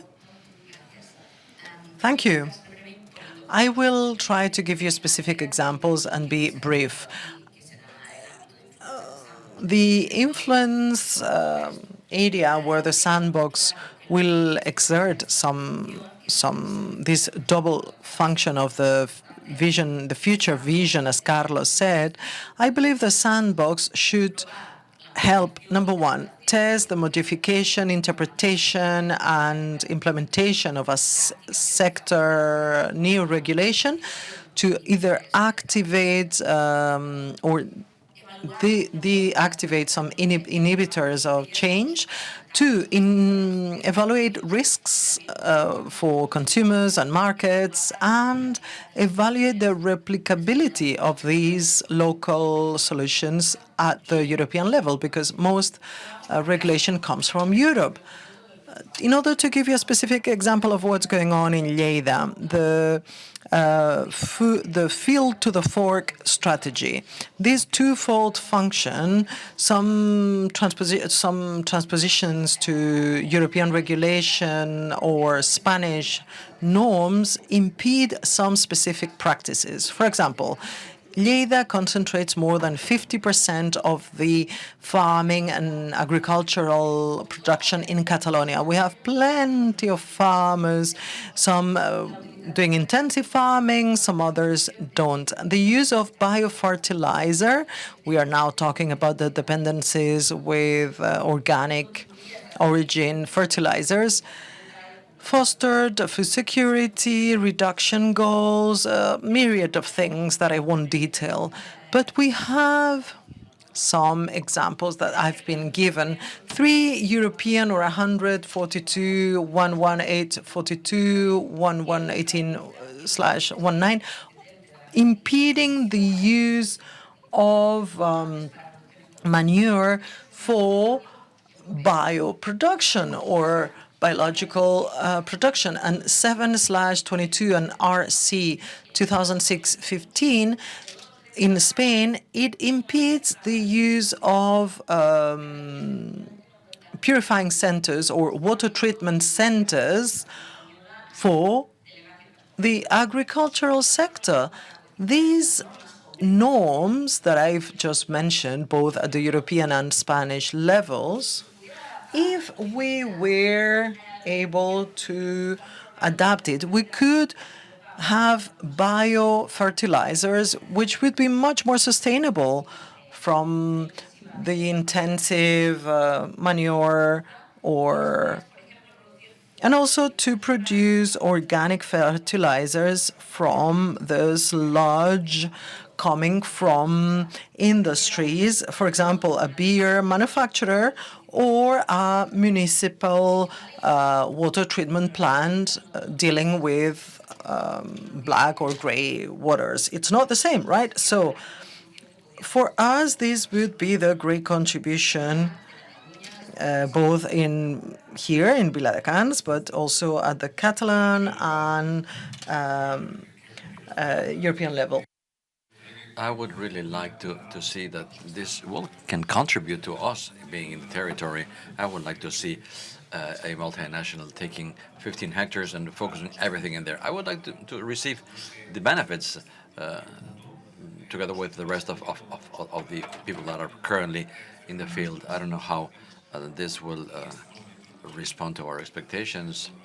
Someone said something about it. There's a clear reality of small producers where we can work from. I would like this sandwich to go somewhere in particular, and and so that it stood there. Period. No. I mean, that's what I really feared when I heard some of the comments before. What can this give us? It can give us some fantastic projects that will give us a legal framework, expanding. I mean, first of all, respect has to be always present. We have to respect the environment, we have to respect regulations. We cannot speak differently. Respect, mutual respect, with this legal certainty so that we can progress and advance with certainty. This is what we expect to do. Thank you. Well, consider if we focus on the agricultural sector, if this is the question, right? What can this time what offers this double function that the territory in Viladecans has to fulfill? Well, I really liked the example of Teresa. I think it's a very paradigmatic example of what can it offer. Well, it can shed some light on situations like this. These situations are not the result of chance. They are the result of priorities that the regulatory priorities that we have had in the European Union, the technological development and evolution of the sector. And I don't think we should, commit suicide and saying, "Oh my God, no." Regulations happen depending on the priorities and the risks in that moment. I think that a regulatory sandbox can give us something which is very important, working together to clearly understand the regulatory framework we have that is not allowing us to do something that could be good for the sector and for the territory, and that could generate a transformation. Well, having identified this sounds silly, but I mean, it's very important. Secondly, it allows to create a different way of working. This will allow us to work all jointly with specialists and people with broad knowledge on different topics. Otherwise, they wouldn't be able to work together. And speaking about lawyers or specialists in urbanism, he mentioned the issue of the height of greenhouses. This is another reality or regulatory limitations that we have, but this has an impact in innovation in agriculture. This allows us to work with people devoting their time to waste products. They are in favor, maybe, for example, about upcycling, but other people are worried about contaminants and waste products from cleaning plants and may affect food. Therefore, all the concerns are licit, they are legit, and we have to approach them all jointly. I think that another big contribution of the sandbox is all these professionals that will have to work all together to offer this global perspective, a multi-actor, a multi-stakeholder perspective. And finally, I believe that this can contribute with solutions if we understand which are the obstacles. We have experts that can give us their opinion, and all together we can change things. Well, we'll finally get the goal of the regulatory sandbox, which is allow you to do some testing in a controlled sphere. That will give the evidence to the regulators, because I mean the regulators have responsibilities, and they will have scientific evidences that will allow them to either modify regulations or have a new proposal for a modification with solid and scientific and tested basis. What should a sandbox offer? Well, this looks small, but it's big. Thank you. What should this sandbox give us? Well, this is quite peculiar because this is landing in an area which, in a complex sphere, we've had to fight different battles amongst the different sectors with in extremis agreements. This is a territory where, besides a regulation, we have agreements. We have very different visions. Some share more points in common than others. I believe that in this territory, a sandbox should offer a new territorial paradigm. Terradas, an ecologist of reference, when speaking about protected spaces, mentioned that more than gluing stamps on an envelope. This is the metaphor that when talking about these spaces, the protected spaces, we should, well, hope to manage the full envelope. And in the delta of the river delta, this is the paradigm. The agro-natural space should be integrated. This will involve a change in vision and approach amongst different visions and a joint building of something. The management as a basic point rather than conservation that in some moments happened because of different reasons. Maybe we're speaking about obsolete regulations in the area of conservation. Well, we have to manage this territory in a joint fashion, putting things into values, nature-based solutions, the development of new methods, new technologies, committed to this environmental inscription, in this, well, to face shared risk, because we shouldn't forget that we are in the peri-urban territory, and the big risk is shared by the natural and the agricultural spaces. This cannot be a tax-free area.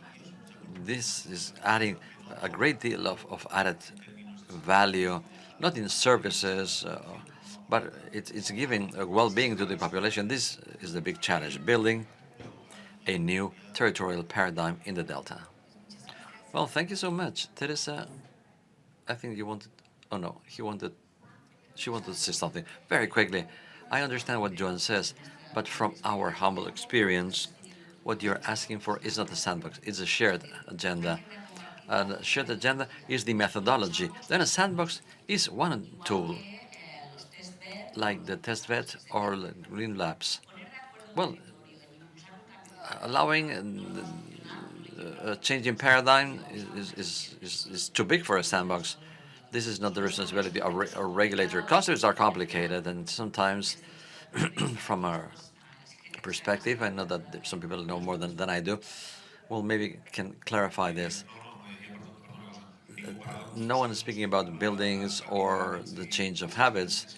It's, well, the regulations that we currently have can be modified because, well, so that agriculture can continue working. Otherwise, agriculture will disappear. We don't want paddle courts here. We want to be able to work as farmers. We should combine this with other areas. Certainly, this is very true. But this backyard is not going to become a tax-free area, a zona franca. I'm a farmer and I work here, and the regulations are very clear. But our needs are different from what we had 25 years ago. This is very clear. No one will speculate with the land we have. Well, exploitation has to be feasible, otherwise things will end up bad, like now. And if this happens, we'll have a danger of turning things very bad. If there's not someone working behind, you're invited to see what we do in our soil. The soil is becoming downgraded because we are disappearing little by little. And if we disappear, then that'll be a problem. Then we'll have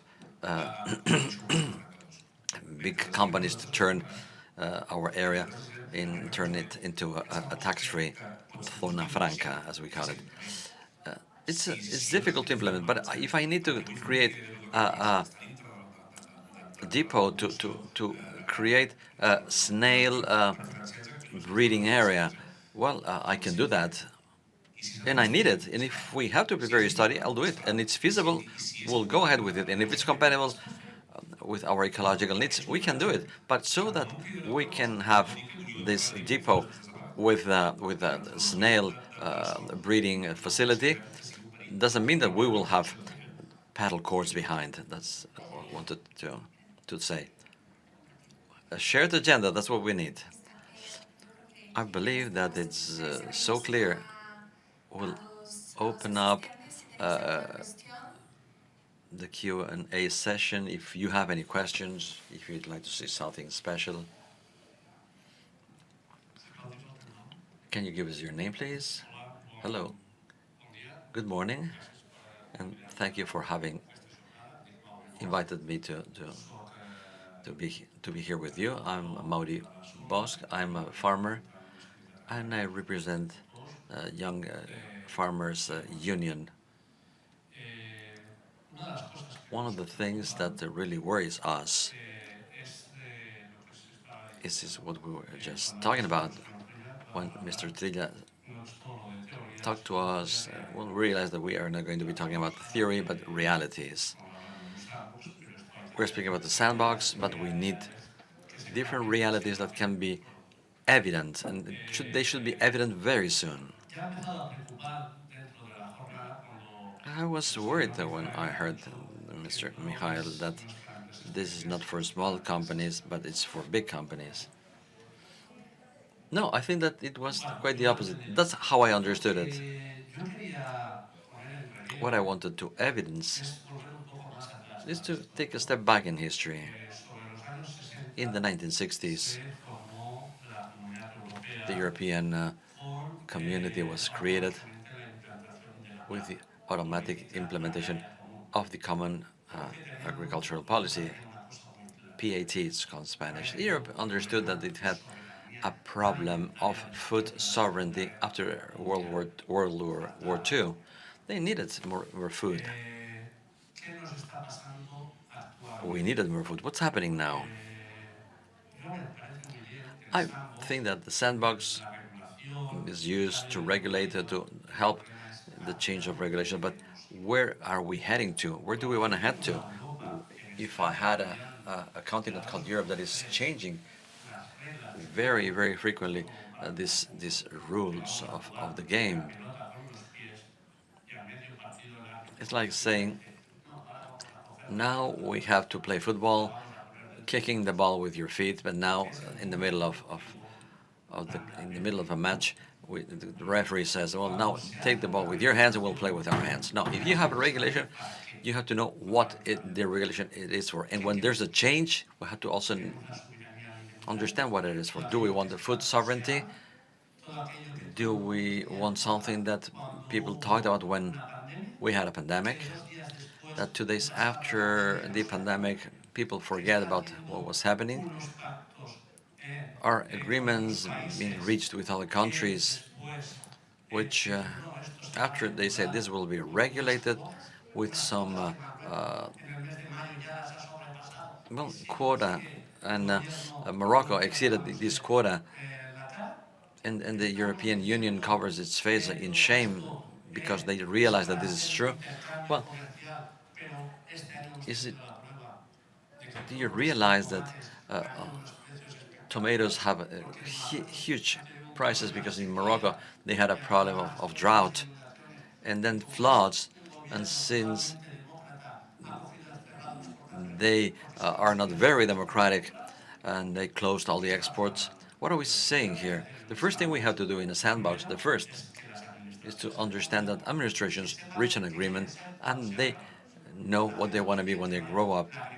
Where do they want the European agriculture? What do they want it to be?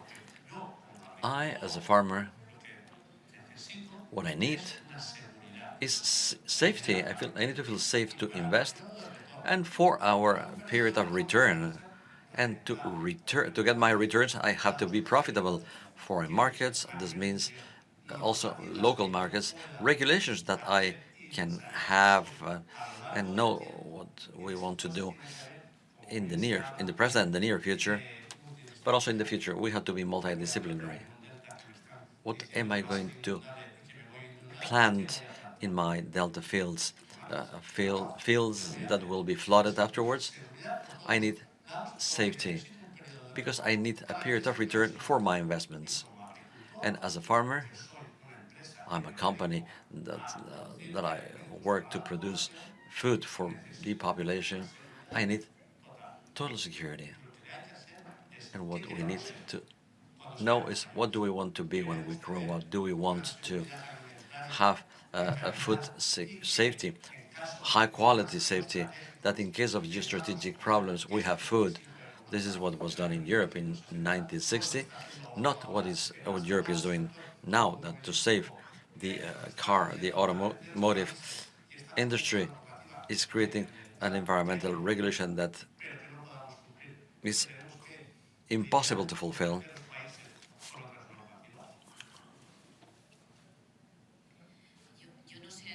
I don't know if I understood your comments, and I am not probably the expert here. I will give the floor to Mikhail. I think that Europe understands where it's heading to, but things change. We had a pandemic. Now we have an uncertain geopolitical context, but Europe has been supporting since the year 2014.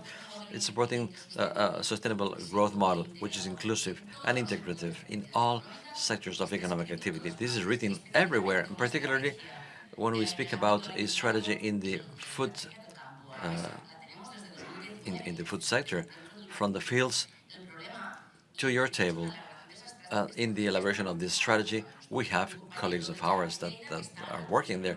I have a colleague of mine in Lleida who's in Brussels helping draft these strategies, but we have to align the necessary and desired impacts of policy with the needs, real needs, of a sector that maybe is not aware of these global agreements. And in this necessary alignment, it's very important to have the place-based innovation, because, well, if you do not integrate in the process of integration of specific challenges, you said something.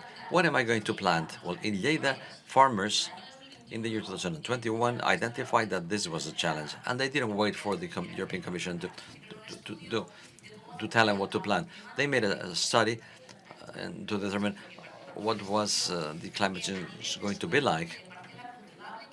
What would happen if the temperature increased in 1 degree Celsius, if rainfall decreased, and if the efficiency in watering strategies was low? We have a three-color system of alert system. Well, now you can plant peaches, but maybe in the future you will have to plant avocado. So if you want to do these changes, it's the European Union will adapt and favor the implementation of PAC. I don't want a subsidy. I want to see my return. I'm sorry, there's no microphone. I can't hear what the gentleman is saying. In any case, I'll give the floor to Michael because he asked for the floor. He has the microphone. Rápidamente. Ha dicho muchas cosas, Teresa. Quisiera reaccionar a tu comentario en cuanto a las inversiones, porque es un punto muy importante. Una cosa que todavía no hemos discutido a largo y tendido, y es un punto muy importante, es hasta qué punto, no el sandbox, pero esta experimentación, este espacio de experimentación más amplio, puede ayudar a compartir riesgos entre distintas partes involucradas. No estamos quitándole riesgos a nada. No. Vivimos en un mundo volátil, ¿no? Bueno, hay situaciones que se van haciendo cada vez más graves, y todo lo que usted ha dicho en mi mente es un argumento para este tipo de ejercicios, porque voces como la suya son muy importantes. Y la forma de compartir estos riesgos y compartir las inversiones, desarrollar cierto tipo de garantías, reflejan los tipos de compensación sobre las inversiones que usted puede recibir. Porque no es únicamente una cuestión de recuperación y de compensación en términos monetarios. Entiendo que a usted le preocupa el territorio, la tierra, y por eso está aquí. No es únicamente una cuestión de ganar dinero. Yo lo entiendo. Y usted ha dicho una cosa, creo. Toda la cuestión de esta discusión es buscar modelos que permitan que cualquier parte importante, pequeña y grande, ante distintos problemas necesitamos, participantes importantes también, ¿no? No soñamos. No estaba contento con mi presentación antes, pero creo que usted ha dicho una cosa muy importante. No lo hacemos por el simple hecho de hacerlo. No somos un club de fans de los sandboxes. Sí, la gente ya tiene problemas en sus vidas, pero hay que afrontar esos problemas que a veces no se pueden abordar con los mecanismos que tenemos hasta la fecha. Y con ello, pues, tenemos esta pasión y esta desesperación, estas lágrimas y este dolor, e intentamos buscar soluciones. No tenemos ideas fantásticas, y termino con esto. Si no fuera por la gente como vosotros, como Carlos, como Yana, que está por ahí, como Ana y Fabio, etcétera, todo esto no se movería, nunca se movería. Y esto es una cosa importante, no es una discusión tecnocrática, ni mucho menos. Hace falta mucho liderazgo y pasión para poder perseverar en este entorno. No es una cuestión puramente tecnocrática. Lo que Teresa dijo es una parte de la reflexión más amplia de este cambio paradigmático, de este pensamiento sobre las estrategias. Y empezamos a partir de allí y luego empezará la cosa a cobrar sentido. Empezaremos a entender que vale la pena esforzarse. No empezamos con un sandbox y luego buscamos el problema, no empezamos con el martillo. No, lo hacemos al revés. Gracias por escucharnos, porque esto no es fácil, pero creo que hemos de empezar ver qué es lo que se puede hacer y cómo se puede resolver. I know we're running late, but I think that it's very, very important. I think it's very, very important to hear your opinion, to hear your opinions and the other opinions. I think that they all gather what the philosophies that fed these movements that have been supported by the European Commission. I believe it's relatively simple to blame or to leave the responsibility in the hands of the higher levels. I come from the state, and then we say, well, it's Madrid's fault. Then we say, no, it's Brussels' fault. I was in a very small town some time ago, and they say, well, we have to blame Teruel, which is a small city next to them. We do that, but we have to be aware of the fact that when the higher levels are offering a value, the fact, as Teresa very well said, the shared agendas in Lleida is the result of a proposal that comes from the European institutions, so that what was called the bottom-up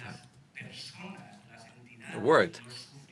People who suffer the policies had a voice so that they could manifest what is it that I am really expecting from this policy.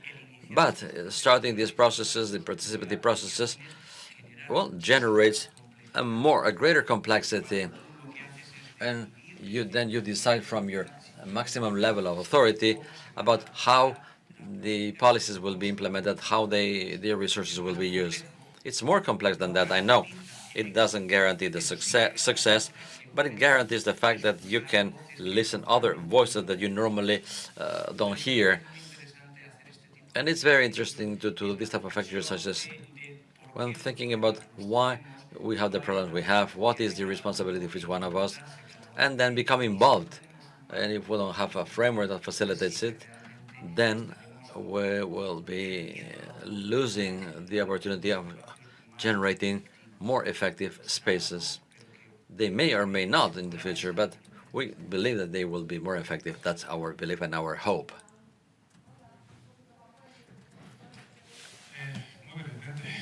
Briefly, I'm Oriol from GRIP. We are a startup here in the territory, and I share the opinion of Rafael and Mauri about the fact that when we are trying to experiment in the farming area, we had to have a time framework big enough to have important results. This means that the time framework of the sandbox, I don't know what it will be, but I think that this will be years. And as Teresa said before, we are speaking about something that may have a systemic impact in the area. So the geographical framework won't only be limited to farming, it will be the whole of the municipality, right? Well, that's it. That's what I wanted to know. Thank you.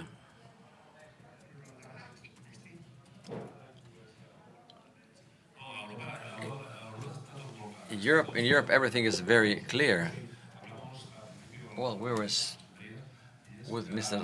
Trillas talked about decarbonization. Well, good. We have a study. We had a study prepared at the in Agropolis of the UPC system of sun panels. I don't know if you do it in other areas. it's good. We we have double benefit. In the greenhouse, you can also have sun panels. Well, we have wind from different directions. We have wind all over the place. We can create a wind farm to generate more electricity. But no, this is not accepted. We can't. We are not allowed to do so. In Agropolis, they were able to do it, but for their study. I also want to have solar panels to generate electricity, but we cannot do it. The regulations will forbid that. In Europe, everything is very clear. Well, in Baix Llobregat, we don't. Maybe it's the farming park. There are some rules that won't allow you to do what you need to do. In Europe, you can do things, but not here. In fact, the new platter recently published, foresees the agrovoltaic implementation. In the case of Lleida, we either get the solar panels, or we get or our pitches get burned. And Lleida is Catalonia. Can I say something? Yes. Thank you. I'd like to thank the organizers. I think it's been very, very interesting. The debate is even more interesting. I would like to, however, support simplicity. I believe that the problems we want to solve are complex, but creating a sandbox, I don't think it's that complex. Why do I say that? And I would like to know the opinion of the representative of the ministry from Madrid. In Navarre, they have other sandbox projects. I don't think they are harder working than any other place in Spain. We have the second call to action, and I hope we have it here very, very soon. Creating a sandbox is not that complex, is it? Maybe the representative of the ministry can tell us more about it. No, it's not true. It's very complex. It's very complex to do it, but things get done the earlier they are started. In the case of Navarre, they worked with this philosophy for quite a few years. They used resources that came from PRTR, the famous Next Generation Plan, and they used it in such a way that they, approached this issue very easily. It's not the only sandbox we have. The one in Navarre is part of a consortium of the Ministry of Agriculture with our ministry. I don't know how much Rioja participates also in this activity, but then we have sandboxes in other areas, in Alcoy, in Zaragoza, in Madrid. We have sandboxes, solutions of this type that are offering a value of knowledge in certain spheres of action. It's not easy because, and when you scale the degree of participants, the complexity becomes higher. But what I believe is true is that if we try to understand how we can solve these big problems associated to multiplicity of activities, we have to understand that complex challenges require complex solutions. It has a degree of difficulty that can be clearly accepted. Well, all the sandboxes in Spain. I'm concerned about not just the calls for action, but how many regulatory changes have you achieved after the sandboxes that are currently operative, or are there any changes? We have to do an analysis of the impact of it all. So a few days ago, we were speaking about this in the ministry, analyzing the impact of what is happening, because I met with the mayor of Alcoy. This is one of the populations in Spain that is progressing the most in this sphere, with issues that have to do with different considerations about the political policies. So the municipal policies can do some things here, but we don't really know the degree of the impact. We know that this is an element that is growing in our policies in the different levels of the administration, particularly in the municipal. Just to add my voice to the rest of us, Jana has a lot of experience in the design of the different sandboxes in Spain, and it's also true that this is a work that leads us to errors. It's not the same, and to see what is happening in Alcoy, or what's happening in Valencia or in Navarre, or what we're speaking here. What we're saying here is something different. It's a territorial sandbox, a multi-level sandbox. And this is a brand new adventure. We have no other examples. The Navarra case is something else. It's also important. It's aspirational. It wants to regulate things. But I don't want to deep dive into this debate. It's something different. And the level of complexity, as Fernando has well pinpointed, we are reaching at the platinum level of complexity with sandboxes. In order to put these two questions into context and quickly answer regarding evidence of regulatory frameworks, we can mention that some cases, the FinTech Sandbox, I believe it's the 10th cohort, if I'm not wrong. They have been for a long time working. They've been pioneers in Europe because the FinTech sector has been at the genesis of the experimentation of this legal framework. And they have produced with each cohort new reports gathering specifically from their experimentation, and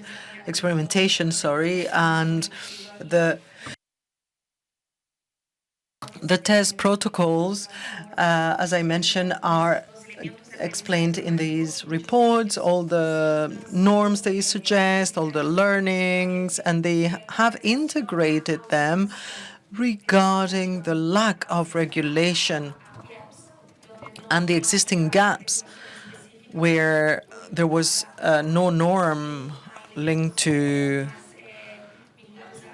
elements that have to do with new technologies in the financial sector. Have been they've learned from these new norms. And regarding urban sandboxes, at the end of the day, I believe that we have projects and users of projects willing to experiment with different sandboxes at different maturity levels. For example, in Valencia, right now they have managed to obtain new knowledge as for certain solutions that have been tested, which could have impact regarding public administration. But with regards to norms, they have not received the input yet. In Alcoy, they are searching as to how to systematize the way to obtain this know-how so that they can be applied afterwards. I don't refer to ordinances or local regulation.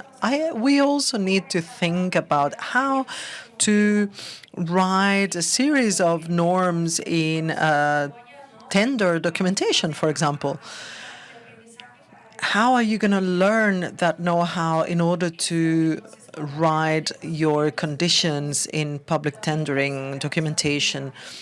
You can learn a lot from all these different sandbox projects. Briefly, there is a very interesting guide from the ministry. It's not my book, but it was very useful, so I honestly recommend it. And as we mentioned before, why do we want a regulatory sandbox? It's used for what it is, and it's important it's not a shared agendas project.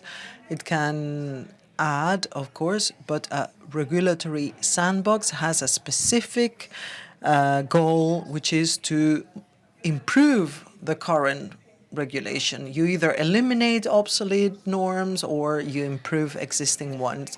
It's costful, it's long, of course, but please allow me to say this. In Catalonia, we know where we are heading. We have a food strategy, food security strategy, which is very well defined, and the whole sector was invited to talk about it, from the academia, the producers of every single element of the food chain, citizens, etc. We are fully committed to with a healthy, sustainable, top quality food, and this is our roadmap. So where are we heading to?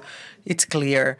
Is it easy? No, it's not. But at least our light keeps us going, and we are following the beacon, and we hope to be walking closer to these objectives. Thank you very much. Thank you very much, everybody, and thank you to our speakers and participants, etc.